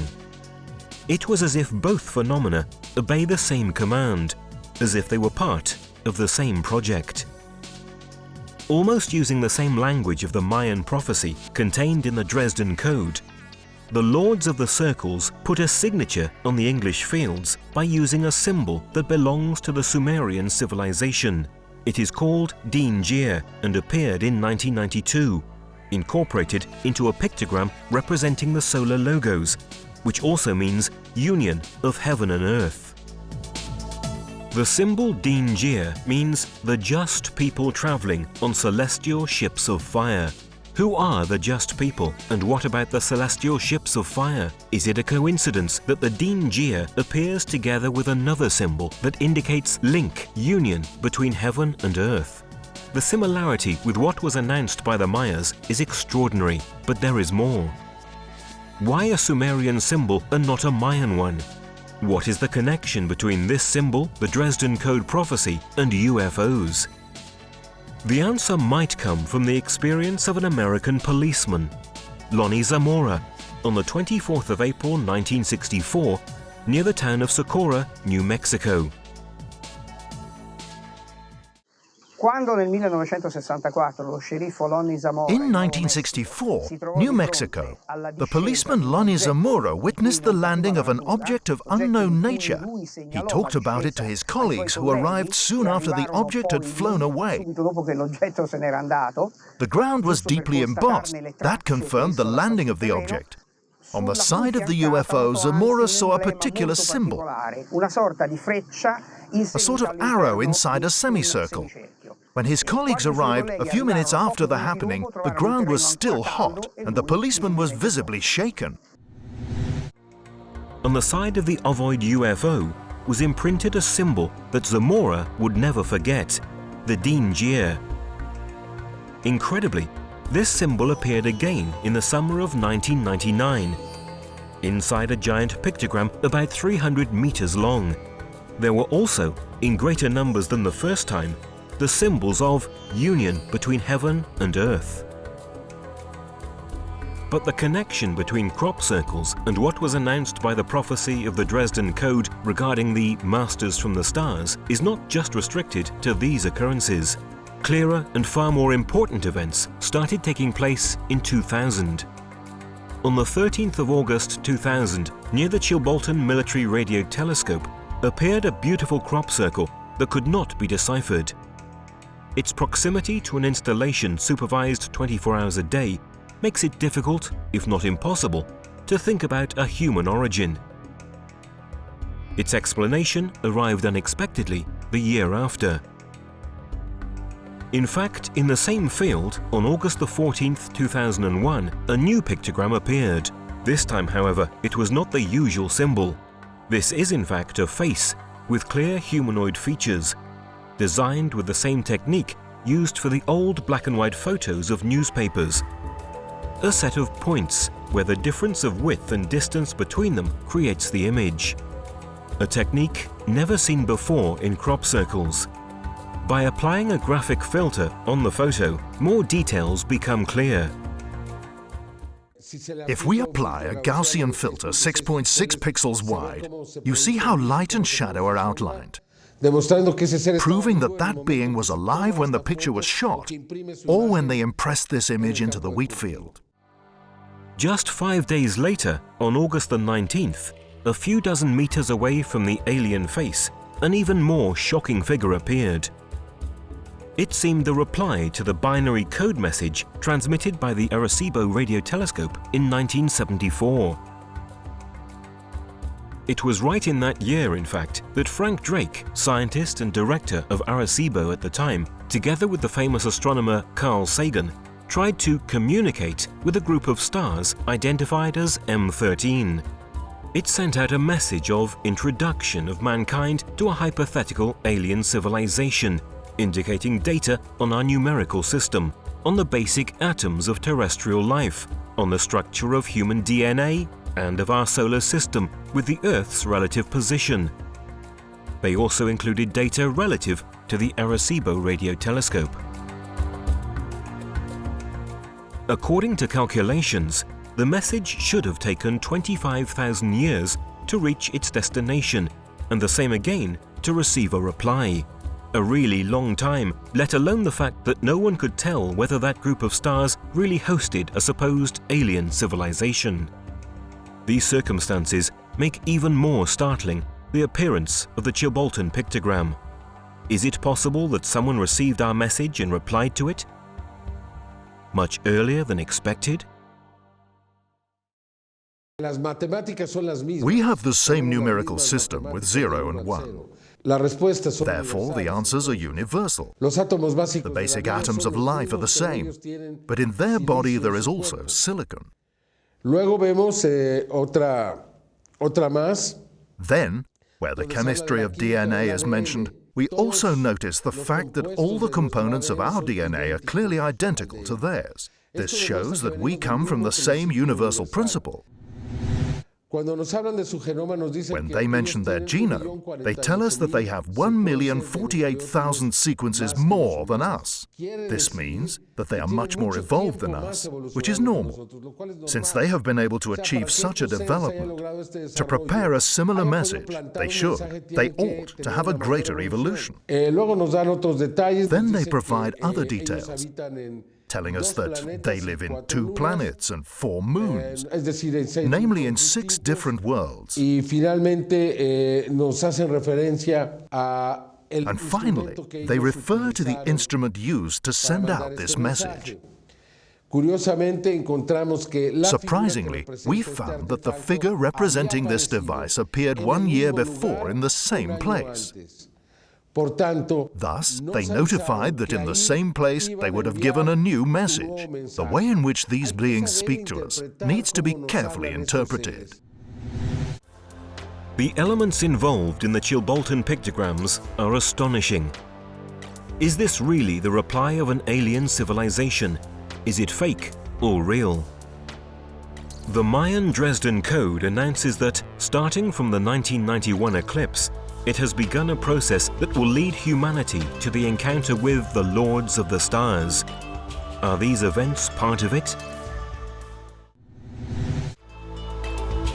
1 year after the Arecibo reply, exactly on the 15th of August 2002, in the fields of Crabwood Farm, west of Winchester, there appeared an even more amazing crop circle. It depicts an alien who holds a CD on which is carved a binary code message. This is the ASCII programming language for computers. Some researchers have decoded it. This figure tells us several things, very interesting indeed. It tells us, beware the bearers of false gifts and their broken promises.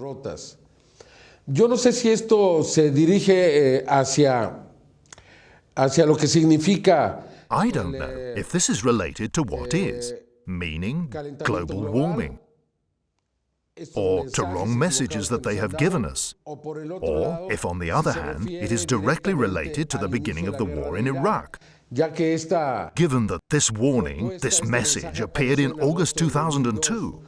Then, in the same message, it says, much pain but still time. Again, we can attribute this to both issues, either what was happening on Earth or the Iraqi war. Then it goes on to say, believe there is good out there, which is the most important phrase, because it tells us that God exists, it tells us that the good, the upright exist, that they are our friends. I reckon it is an optimistic message for that reason. And finally it tells us, the message is closing. We don't know if this means that the communication would end there. I definitely hope not.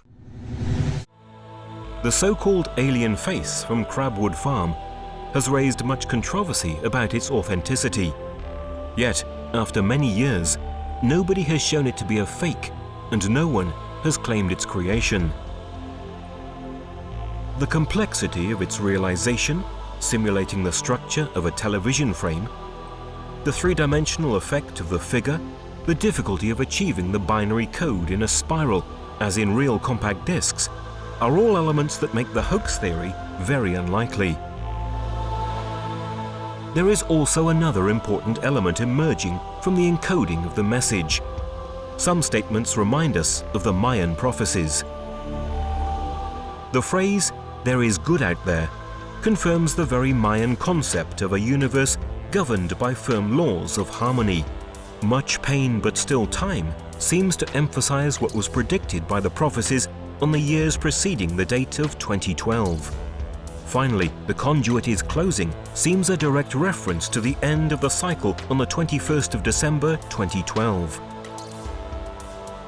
Is it possible that the Mayas held knowledge coming from an alien civilization? This theory is definitely fascinating, and the data collected seem to corroborate it. Data supported by the extraordinary increase of unidentified flying object sightings all over the world. It is getting harder to deny the anomalous nature of this phenomenon. The message is definitely important for the future of humanity. In such difficult times of our history, it could be a means to help us in overcoming hardship.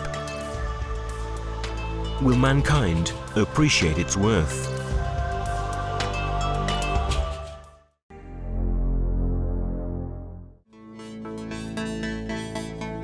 Of all the various kinds of UFO-related phenomena that have materialized, the so-called light spheres certainly hold a particularly important place. These objects have recently gained greater popularity, thanks in part to the studies conducted by Dr. Elzio Hasselhoff. According to his theory, the light spheres could be the cause behind crop circles, with which they have often been associated. But the spheres began to appear many years ago.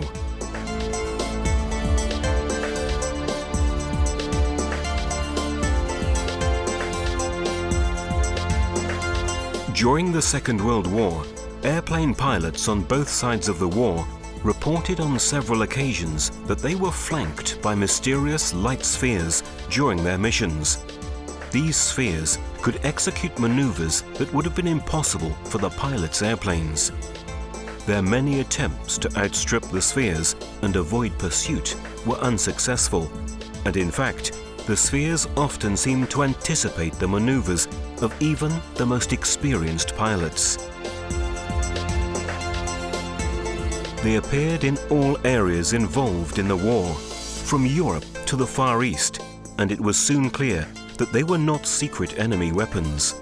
They were given the name Foo Fighters, from a corruption of the French word feu.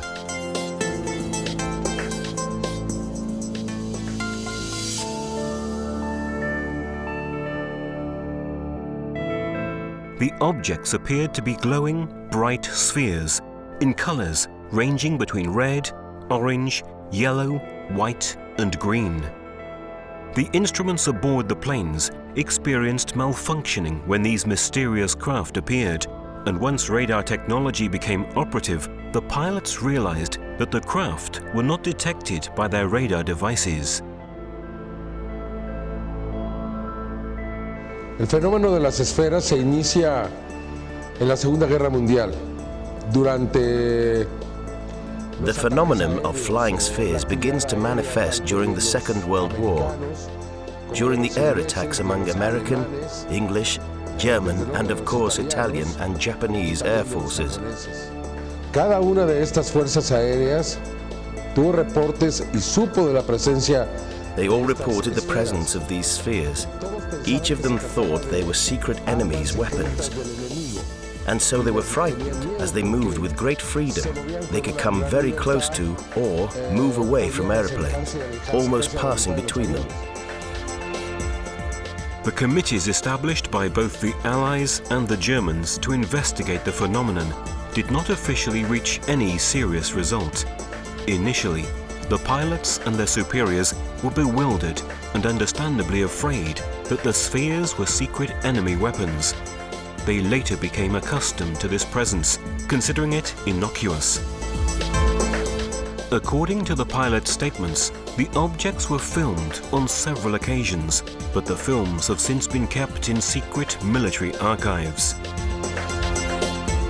Footage filmed by random witnesses began to appear in the 1950s. These films showed the objects both alone and in groups, and what we see in the images confirms the statements made by the military pilots. In this film, we see that the cameraman has located a sphere hovering in the sky and an airplane flying nearby. Amongst the first to suggest that these craft may be extraterrestrial was the Polish-American George Adamski, the first and most famous of the contactees, that is, human beings who come into repeated contact with beings presumed to have come from other worlds.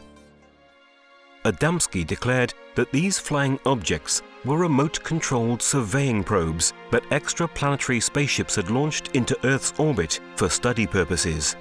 Their shape could be spherical or disc-like, and their size could vary from just a few centimeters to several meters in diameter. He filmed a number of them in flight. Over the course of the years, further films added to the wealth of footage showing these mysterious craft, giving a sense of continuity to their mysterious presence and origins. This film was recorded in January 1976 over Wiltshire during an experimental Concorde flight. It was filmed by British Airways staff working on another plane. The maneuvers that the white sphere executes are perfect examples of what the military pilots had described during the Second World War. The object flies beside the Concorde, glides along its windows, and then, suddenly, darts upward at top speed. In recent years, these probes have come ever closer to cities, at times flying literally right above the rooftops, sometimes even closer to our streets. Amongst the most significant material in which these probes appear is this video, recorded in the Capo Redondo area of São Paulo, Brazil, on January 2nd, 1998. This video is all the more interesting because the object was sighted very close to an inhabited area. The object, which measures approximately 20 centimeters, made no noise and was found about 200 meters from the young man who witnessed it, Alan Bruno de Oliveira. A remarkable number of witnesses saw the apparatus undergo transformations. This was made possible by its proximity to the witnesses, as well as the duration of the sighting. Over the course of half an hour, the probe completed several transformations above the houses of Capo Redondo. The movements that the little craft made suggest that a form of intelligence is driving it, halting sharply and suddenly changing direction and speed. It seems to have its own propulsion mechanism.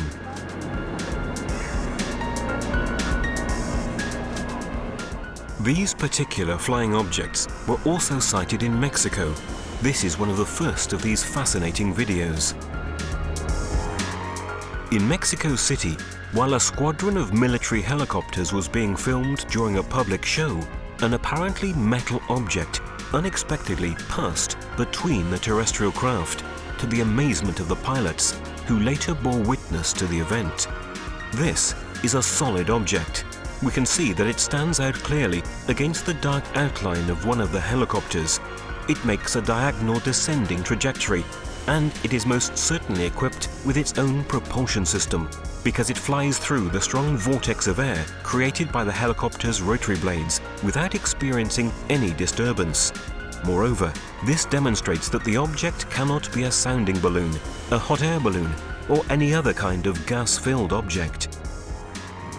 Now, we'll observe one of these light spheres gracefully floating near the slopes of the volcano Popocatépetl, southeast of Mexico City.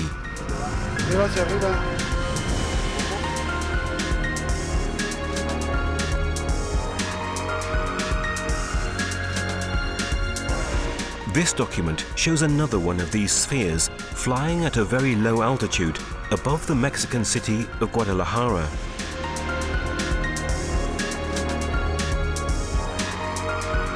The two videos of this particular type of phenomenon that we're about to show were recorded in Mexico City in 1998, the first just 2 days before the second. In these videos, we see an unidentified flying object in broad daylight, filmed on different days near the same building.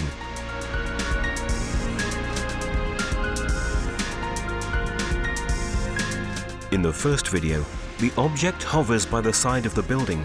When the witness zooms in, we can clearly see the remarkable brightness of the rosy color that the sphere emanates. In the second video, recorded 2 days later, we initially see a dark object cross the sky. After a brief stretch, it begins to descend, and we can perceive a change in its brightness. After a slow and indecisive glide, we see it move once again along the side of the same building, shown in the previous video. que va a caer el edificio consentido. Then it rises again and slowly moves away. ¿Ya lo vieron? Sí. Hijo. Se ve el árbol.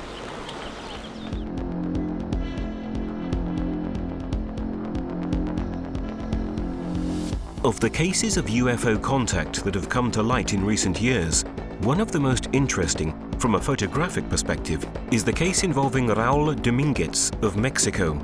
Domínguez has photographed classic flying saucers, as well as small spherical ships like those we've seen in these videos.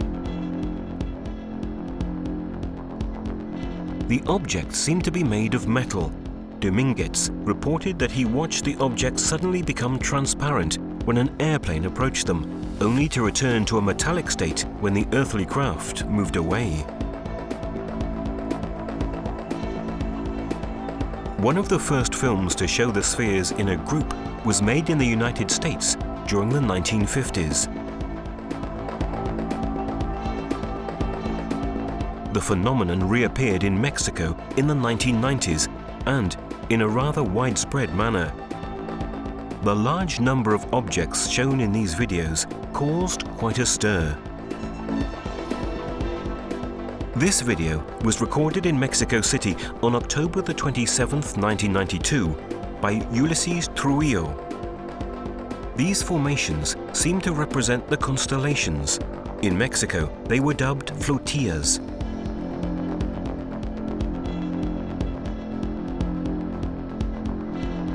In this short video, one of the objects increases speed and, flying vertically, passes by a slower object. The presence of light spheres is not limited to the skies over our planet. They have also been sighted in space and filmed during both American and Russian missions. Extraordinary early testimony was provided by the American astronaut James McDivitt. While flying with the Gemini 4 in June 1965, he succeeded in filming a sphere that had approached his ship. I happened to glance out one time, and there against the black sky was a white object. Geometry of it was sort of like a beer can or a Coke can with a pencil sticking out one of the round edges at about a 45-degree angle. In this short film, recorded by the astronauts of the Apollo 12, we see a white sphere move quickly above the moon's surface. While the Apollo 17 was landing on the lunar surface, one of these white spheres was filmed as it moved to the side of the earthly space module.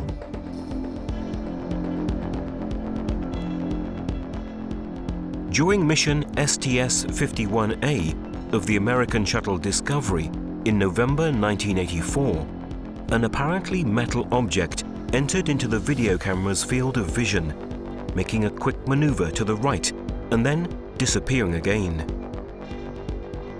When watching the scene again, we can see how the light and shadows change as the object moves, in correspondence with the overall light and shadows in the scene.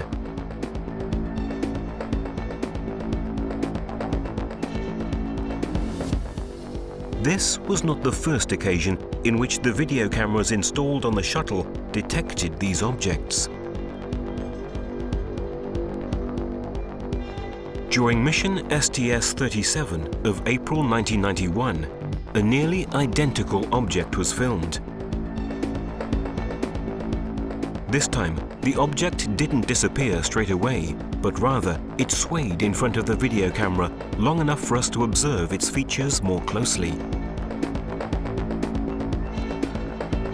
In a close-up, we can observe a slight swinging motion as the object hovers in front of the lens.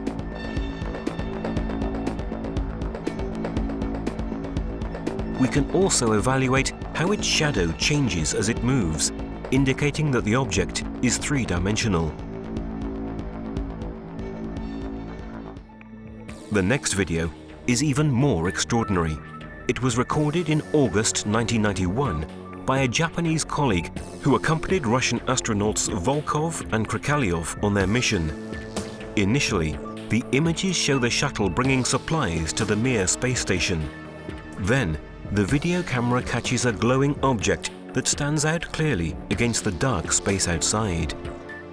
the object seems to move, but this is actually due to the unsteady hand of the person recording the video.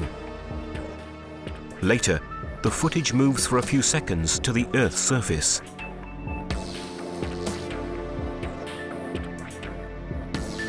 When the camera returns to the glowing object filmed previously, we see that its distance from the planet has decreased, and it is quickly approaching our atmosphere.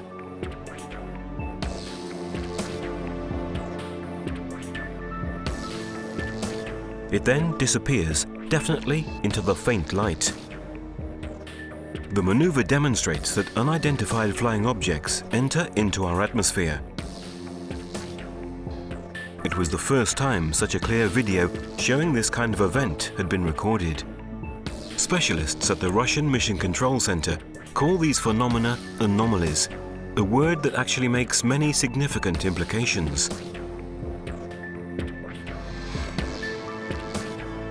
In this extraordinary footage, we find ourselves inside Moscow's Mission Control Center. We can see the Russian space station projected on the giant screen. The video camera filming it is on the American space shuttle Discovery, and it's filming the moment of separation from the Mir, which holds the astronauts Vladimir Solovyov and Nikolai Budarin. The large map shows the orbital route followed by the space station, which was near the coasts of South America at the time. At one point, the person filming in the control center turns the video camera toward the large screen to film a scene that seems truly unbelievable. We see a glowing, pulsing sphere coming from the lower right, fly sideways along the side of the orbit station, and immediately afterward, another sphere moves downward on the right-hand side of the screen. Then, on the right-hand side again, two further spheres appear, one above and one below, slowly moving across the field of vision. In the top left light panel, we can read the date and time, 18th of November 1995, at about 12:22. Finally, yet another spherical object appears from above, flying not far above the space station. The Russian Space Agency can give no real explanation regarding the nature of these spheres, which, as we've noted, they very concisely call anomalies.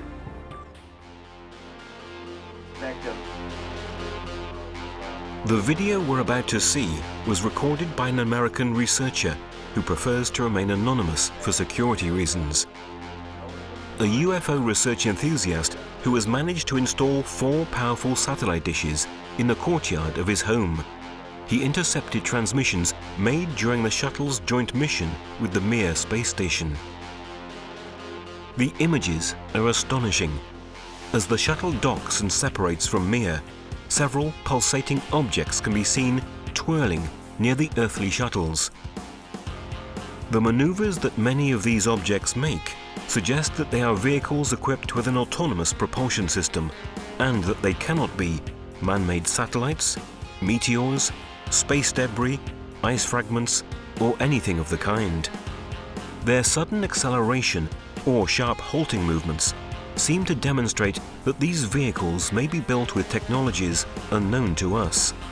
This incredible document is from mission STS-84 of the American space shuttle Atlantis.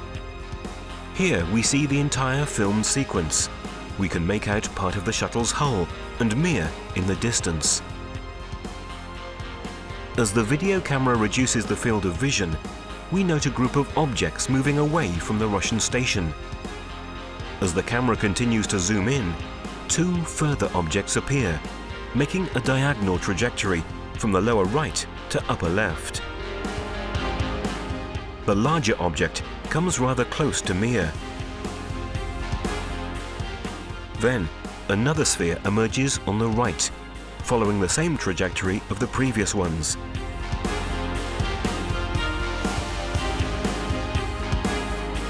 Immediately afterward, we note a white sphere in the lower right-hand corner of the screen, followed by other, smaller and faster objects.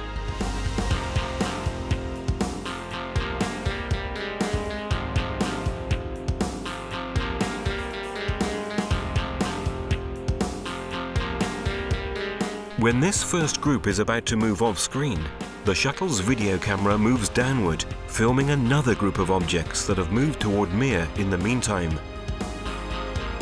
As we can see, the largest of the three objects halts its course and, accelerating slightly, it changes direction, moving more vertically than before.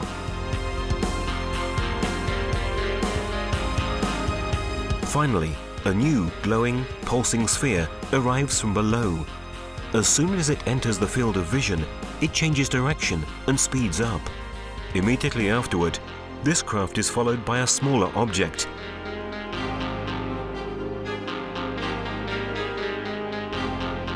And then by a second, which flies out from beneath the space station. We'll now see the most important phases of this extraordinary sequence, enlarged and at different speeds, to show the maneuvers more clearly. Naturally, one would think that if these were flying detritus or meteors, their number, frequency and proximity to Mir would be a constant danger to the life of the astronauts on board and to the integrity of the space station itself, such that it would be advisable to return to Earth. If this didn't happen, it may mean that many of the objects we've just seen are of an entirely different nature. According to the most recent scientific research, there is a direct link between light spheres and crop circles. In addition to statements made by various witnesses, there are videos in which we see these little white spheres floating above the fields where these fascinating designs have appeared. Of all the documents showing these objects, the one that has caused the most sensation is the video in which we can see spheres flying over a wheat field. In just a few seconds, a design looking like a snowflake appears in the field. The video was recorded at 5 o'clock in the morning on August the 11th, 1996 by John Wabley, an English crop circle enthusiast near Oliver Castle in England.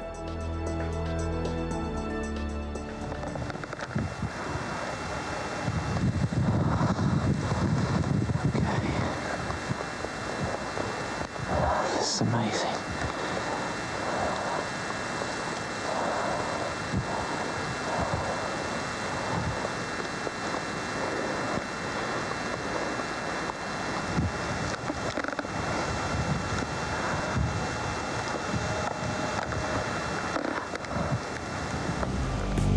There has been much controversy regarding the authenticity of this video, but careful analysis conducted by the American investigator Jim Diletoso, an expert in computerized video analysis, found no trace of falsification.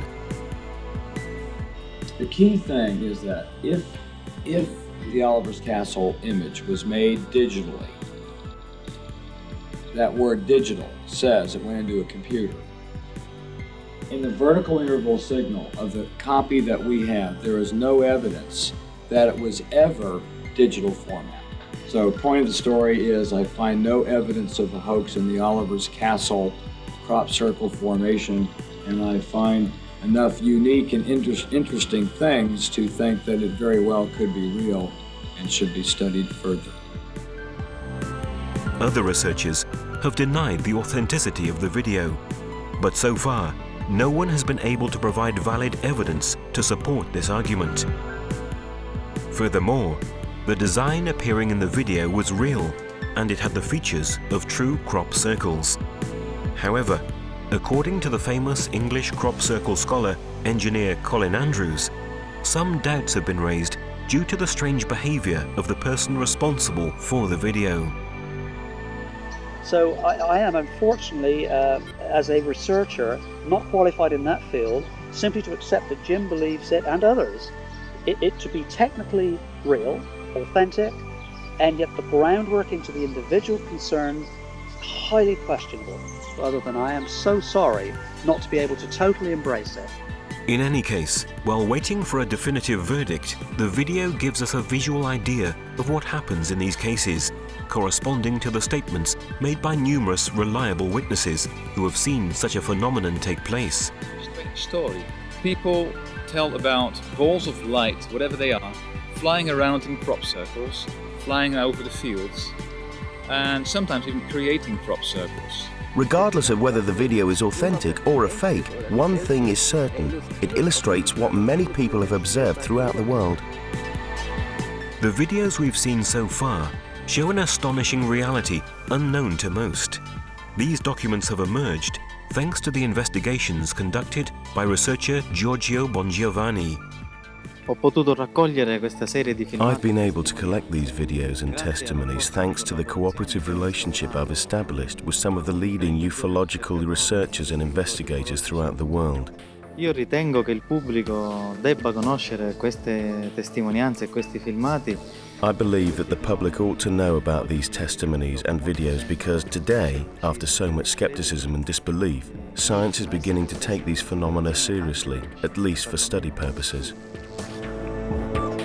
Amongst the scientifically valid studies on light spheres and their relationship to the crop circle phenomenon, the recent work of Professor Elzio Hasselhoff is quite noteworthy. The professor is currently one of the leading scholars of the crop circle phenomenon.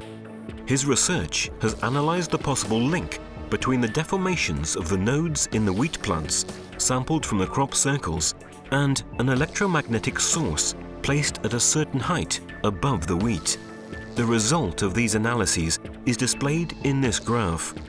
Each vertical bar represents the average length of 20 steles in a specific area within the circle. The perfect symmetry in the graph is astonishing. The same exact correspondence was found in 3 further cross-sections within the circle. This is a highly significant discovery. The length of the nodes is perfectly symmetrical within the crop circle. It's circular in shape. This indicates that whatever mechanism created the crop circle also caused the nodes to lengthen. If this formation had been caused by simply flattening the wheat with an axle, as many think, there would be no reason for the nodes to grow progressively toward the center of the crop circle. Every single plant has the same amount of sunlight, of water, of temperature, everything. So how does a plant somewhere in the center of the circle know that it is in the center of the circle? If you look at this distribution of thermal expansion of these plants, of the cells, you find that it perfectly matches the heat distribution that would be created by a little heat source, a spherical source of electromagnetic radiation, which would heat up the crop. Don't ask me how. The match is just perfect. And actually you can extract the height of this source from the distribution of this thermal expansion.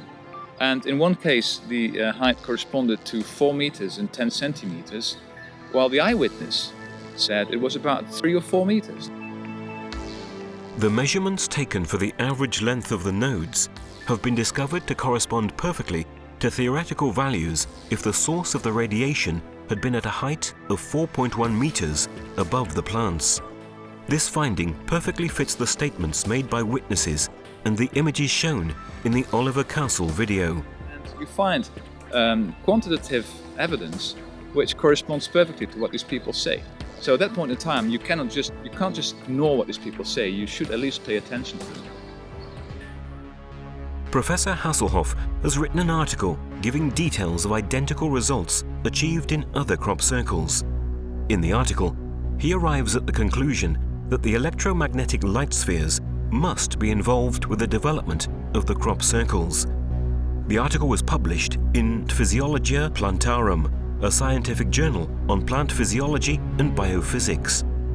Thanks to this publication, the idea that the flying light spheres are in some way responsible for the crop circles is no longer just a hypothesis. Thus, what we've seen so far has confirmed that unusual objects are flying in our skies and producing extraordinary phenomena such as crop circles. The complex nature of the data gathered suggests that the phenomenon originates from a form of intelligence. It's up to us to continue seeking and to understand whether this intelligence has terrestrial origins.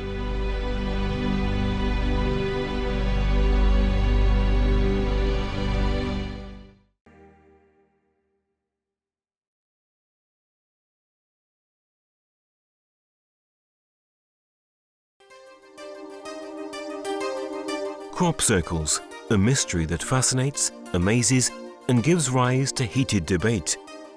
Is this phenomenon of human origin?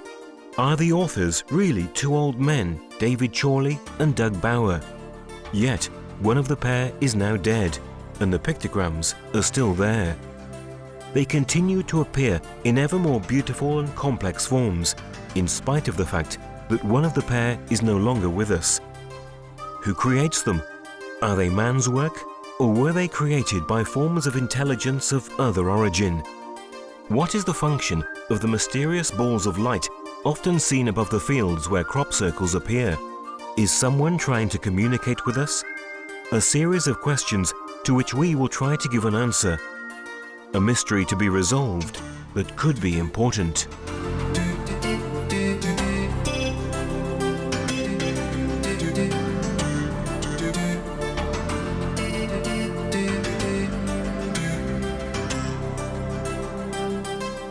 The messages conveyed by the symbolism of the crop circles are repeated in an extremely similar manner by the communications delivered by contactees in the course of the years. So, we could consider this phenomenon a new and more evident form of contactism, in which the word is replaced by the charming and harmonic lines of these patterns. The message that is being conveyed to us by the circle makers is important. Indeed, it goes beyond its physical and scientific aspect.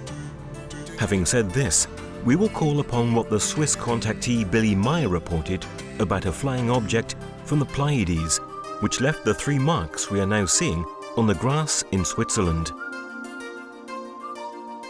On the basis of the elements examined so far, we must point out that the alleged experts and the mass media have acted in bad faith in the way they have presented this subject. And this is unfortunately where you and I are sat here, but the masses, the public, have been contaminated by the irresponsible media that I've been discussing. And therefore, they cannot come to this judgment. If they have been told it is a hoax, then they are not attempting to understand what is there. An attitude which is extremely hypocritical and which implies a strong interest in concealing what is taking place on our planet. One consideration that can be made with regard to the mass media is that it is important that they all get the right information. This is fundamental for the advancement and development of mankind, and whoever possesses the right information or the knowledge also possesses an extraordinary means of power capable of conditioning people so that they favor certain choices and lifestyles even against their own interests. The scandal of the 2 English pensioners, Doug Bauer and David Chorley, erupted due to articles that appeared in a British scandal-seeking paper called Today. The article that appeared on September the 9th, 1991, is a clear example. These 2 pensioners stated that they were the authors of all the crop circles which had appeared up to then, and which comprised a period of about 13 years. Clearly untrue. There was no way they could have produced, at that time, the peak of 15 each day. These are 265 they were, them, 65 years old. You cannot place across the whole country 15 circles in one day and be responsible for them. No way. I mean, it's totally impossible. In order to test their reliability, they were invited to make the circles in the fields in the presence of eyewitnesses and movie cameras, but the outcome was quite disappointing. We did the day after they did set this in the newspaper. We arrived with national television cameras, and we asked them to make one in front of the television cameras. And the one they've made, which I think you've probably seen, we took photographs of, I sometimes show it at lectures, everybody laughs. It is a mess. There is no symmetry, no beautiful symmetry. The plants are ripped out of the ground, they are shredded. It was made by these people. That proves nothing. It proves one thing, that what we have been looking at was not what they did. Although one might accept the fact that these 2 might have made some pictograms, they cannot possibly have been the authors and accomplishers of the entire phenomenon. As a result of the researchers' persistence, they confessed to lying in a private conversation, but refused to confess publicly. Ich habe selber mit einem von den beiden I have spoken with one of them, David Chorley, and he himself has confessed that they too have seen many crop circles, that they have no idea about whoever can have created them, and that they have first observed the phenomenon and then reproduced it. As a matter of fact, their crop circles are ridiculous copies of the original phenomenon. Every researcher has identified them as hoaxes. Nevertheless, even today, many people consider the two pensioners the authors of the crop circles. What's more, Dave Chorley passed away due to a serious illness, and the pictograms are still appearing worldwide in greater numbers and with more beautiful patterns. The dynamics of these events are an indication of the methodology of discredit and debunking adopted against the phenomenon of the crop circles. Similarly, the phenomenon of unidentified flying objects and the extraterrestrial presence on our planet is being boycotted. An attitude that does not reflect the actions governments should take in the interests of all peoples. Kontaktaufnahmen vorbereiten, vertraut machen. They should reveal step by step data, facts, evidence, and they should stop this stupid debunking and ridiculing policy, which is, in effect, the policy of power. Wissen bedeutet Macht. Und man will mit diesem Wissen natürlich schon, man will es in den Händen einer... Knowledge means power. We are in the hands of an unscrupulous elite who govern the world policy, who secretly control everything. Im Verborgenen steuert die... If knowledge is synonymous of power, then it is very likely that the government secretly analyze this phenomenon and study it with great care, but withhold the results from the public and make every effort to discredit the phenomenon in the eyes of the general public. Evidence of this is the considerable military presence near sites where the circles have appeared. Anonymous black choppers have been spotted and photographed as they flew over the sites of the pictograms. They have also been seen in relation with some UFO events. Many times the researchers have seen these black helicopters chasing the small unmanned spheres that we believe are connected with the phenomenon, that are responsible for the phenomenon. Obviously, the British government has already discovered a long time ago where the crop circle phenomenon comes from. In 1999, an unexpected initiative taken by the English government further confirmed their hostility for this type of phenomena and for those who study them. The civilian pilots who have flown with the crop circles researchers have only asked for petrol expenses, have then received some letters from the British government in which they were warned to stop this or they would have their flying licenses revoked. Today, the crop circle researchers can fly over the fields only with commercial helicopters at the cost of 1,200,000 lira per hour.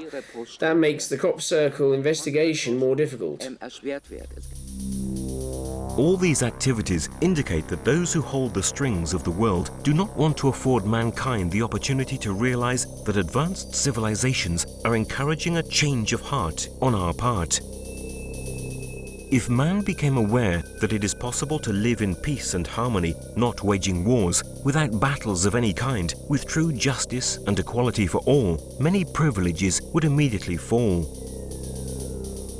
It is therefore important not to be caught unprepared and to pay attention to all the maneuvers which try to conceal and discredit these extraordinary phenomena. It is necessary to investigate quite seriously and with great care and with great open-mindedness.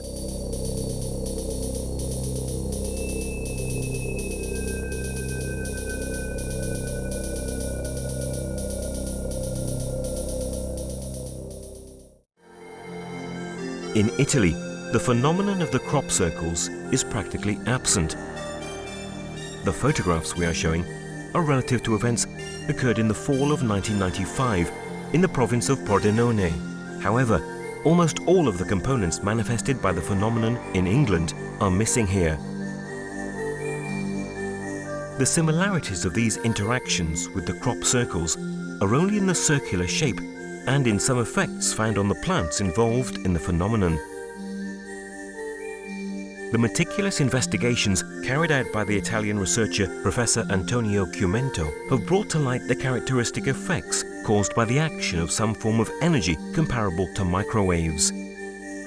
We must note that in the same period in which these marks appeared, this area had seen an intense activity of unidentified flying objects. Trova consistenza, ha trovato fondamento. There is grounds to believe that some extraterrestrial intelligent form has interacted in Arba, Malnisio, and Maniago. A poca distanza dalla base. It should be noted that in their vicinity is found the NATO base at Aviano. Nel passato, più lontano e meno lontano, teatro. Where in the past numerous sightings have been reported, che non sono state which have not been explained. As we've mentioned before, the link between UFOs and crop circles is considered valid by the researchers. In over 20% of the cases, there were sightings in the proximity of and in the specific sites of crop circles. There is footage showing small white spheres hovering over the fields where the crop circles have appeared. In the documents showing these objects, there is one that has caused a considerable stir. In it, one can see spheres flying over a wheat field, and in a few seconds, a pictogram similar to a snow crystal appears. The footage was recorded at 5 a.m. on August the 11th, 1996 by John Wabley, an English UFO enthusiast of the crop circles phenomenon in proximity of Oliver Castle in England.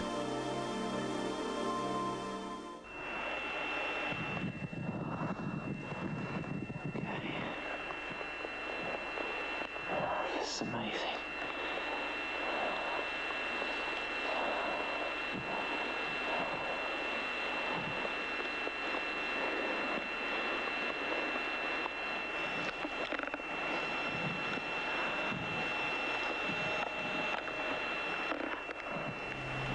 Numerous controversies have been raised concerning the authenticity of the footage.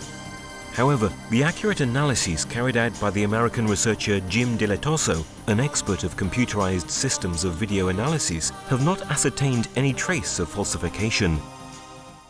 My opinion on the Oliver's Castle video footage is that there is no evidence of a hoax. The key thing is that if the Oliver's Castle image was made digitally, that word digital says it went into a computer.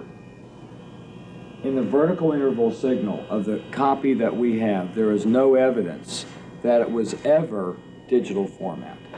So the point of the story is I find no evidence of a hoax in the Oliver's Castle crop circle formation, and I find enough unique and interesting things to think that it very well could be real and should be studied further.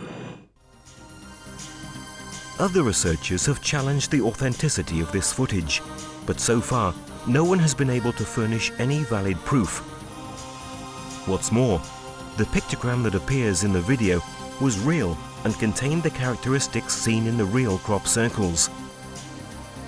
The only doubts persisting concern the unusual behavior of the person who filmed it. So I am, unfortunately, as a researcher, not qualified in that field, simply to accept that Jim believes it, and others, it to be technically real, authentic, and yet the groundwork into the individual concerned is highly questionable. And I am so sorry not to be able to totally embrace it, because I'm a little unhappy with certain facets. In any event, while we await a definite response concerning this footage, we can nevertheless watch what occurs in these cases, a behavior which is consistent with the reports made by many reliable eyewitnesses who've seen this phenomenon as it was occurring.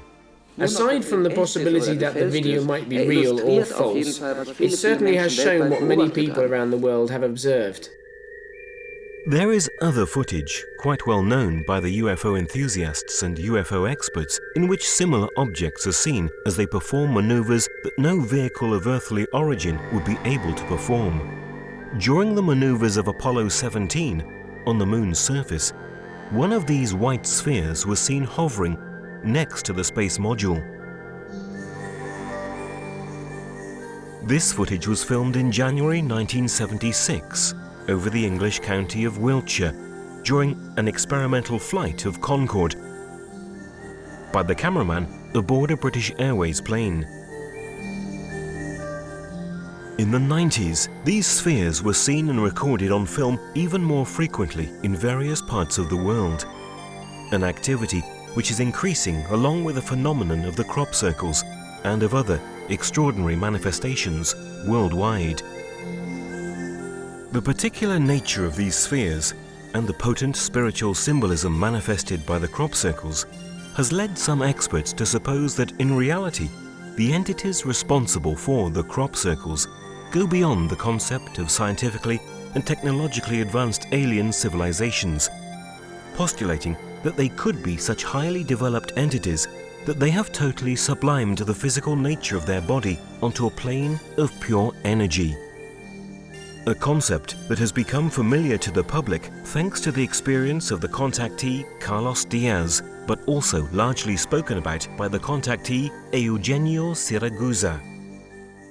Through to the signs on the fields, in the fields, that if we are looking at another intelligent hand here on the planet Earth, we would, I think, be forced to accept that the connection between us and, we'll say, them, which could be a God force, could be the God force, that this is being done with total respect. The impact of these magnificent compositions is many times described with a great emotional feeling, even by the most important researchers of the phenomenon, as if it were an enlightening, mystical or spiritual experience. One of the really nicest experiences is when you walk into a formation. The feeling that I get when I walk in them, right from the beginning, has been that they were really special. At times they feel too special to actually walk in. You feel like I should stand here and just respect. This particular sensation, which has changed the life of many people, including Colin Andrews, is not derived from understanding the message given by the pictogram, usually deciphered or understood only sometime later. It would seem that these patterns are capable of instantly communicating subliminal messages, data that go beyond the ego and reach directly the innermost part of man. Various experts believe that besides trying to amplify the awareness of mankind and warn them of the changes in course, the phenomenon represents some kind of energy therapy necessary to counteract the destructive effects of man's activities on the ecosystem. Truly, it implies a restoring equilibrium to the planet. This is also confirmed by the consideration that the sites in which the crop circles mostly appear, such as Stonehenge and Silbury Hill, are found on some energy lines of the planet, similar to the meridians of acupuncture on the human body. These sites correspond to particularly active focal points leading to the chakra in human beings. Chakra means vortex or spiral, and the same spiral is one of the most characteristic elements of the crop circles. It is remarkable that the grid structure of these energy lines of the planet are very similar to the famous orthotechnic lines, which represent the preferential routes on which the UFOs travel and appear, as statistically revealed by the known ufologist Amy Michel.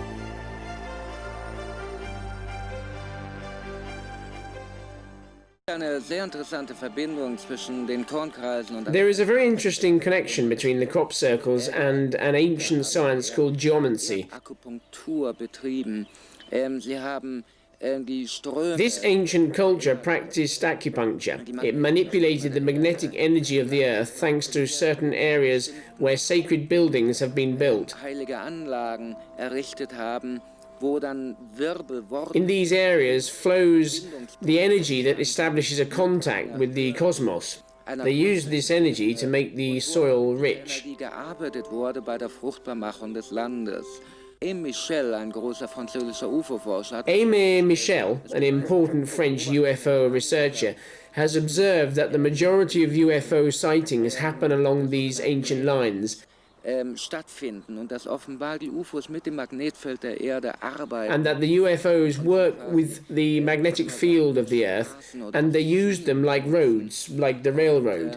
And these are present also in the crop circles. Various theories that we've heard so far need further scientific checking, but we can certainly say that the crop circles announce a change which is the dawn of this time. A change announced by innumerable signs and awaited by many people. Everywhere I go, people say, I feel something big's going to happen. And you see, when I say it, my hairs are standing up on my arms, because I know that too. We are seeing in the environment, in the meteorology, in the weather and the climate, other signs of change. These, I believe, were just one series of signs which are referred to in prophecies from the Bible to other major prophecies foreseeing future events. The crop circle phenomenon, these patterns, I would call them maybe the cosmic artistry. They are just, but they are another layer of persuasive signs. Only, I think, until we are able to really establish who we are at the very, very depths of our being, to know what we represent, to know how truthful we are being, whether do we really want to resonate with this planet, or do we want to get as much out of it as we can and destroy it? I think it is giving us important information. I think it's demonstrating the new millennium, the new science. And the new science comes out of a new time, a new age, where we are resonating with nature, and we will be able to not only enjoy, but to have a quality of life much better than we have now through materialism. Es wurde angekündigt von Jesus von Nazareth. It has been announced by Jesus from Nazareth that at the end of the times some signs in the sky and on the earth would appear that would make the whole mankind understand that an era was about to end and a new one to begin. All the prophecies refer to this: the third message of Fatima, Michael Nostradamus' prophecies, the messages of Garabandal, and so on. We have bleeding statues, stigmatas, we have people who have visions, Marian apparitions, we have an increasing number of UFO sightings. We have crop circles that appear in 24 countries all over the world. We have signs in the sky and on the earth, and we must be blind if we do not recognize that this has been announced at the beginning of the third millennium.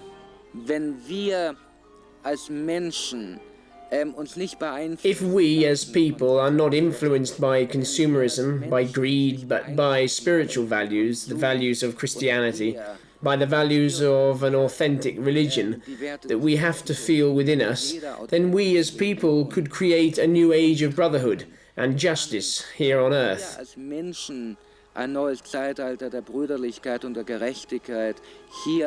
If we recognize that everything in the universe is connected by way of cause and effect, and if we modify our path, we can avoid all the prophetized catastrophes.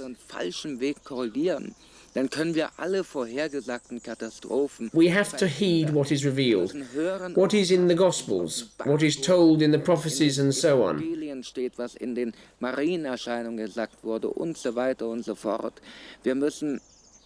We have to understand that we hold the destiny of mankind, the destruction or the construction of a golden age.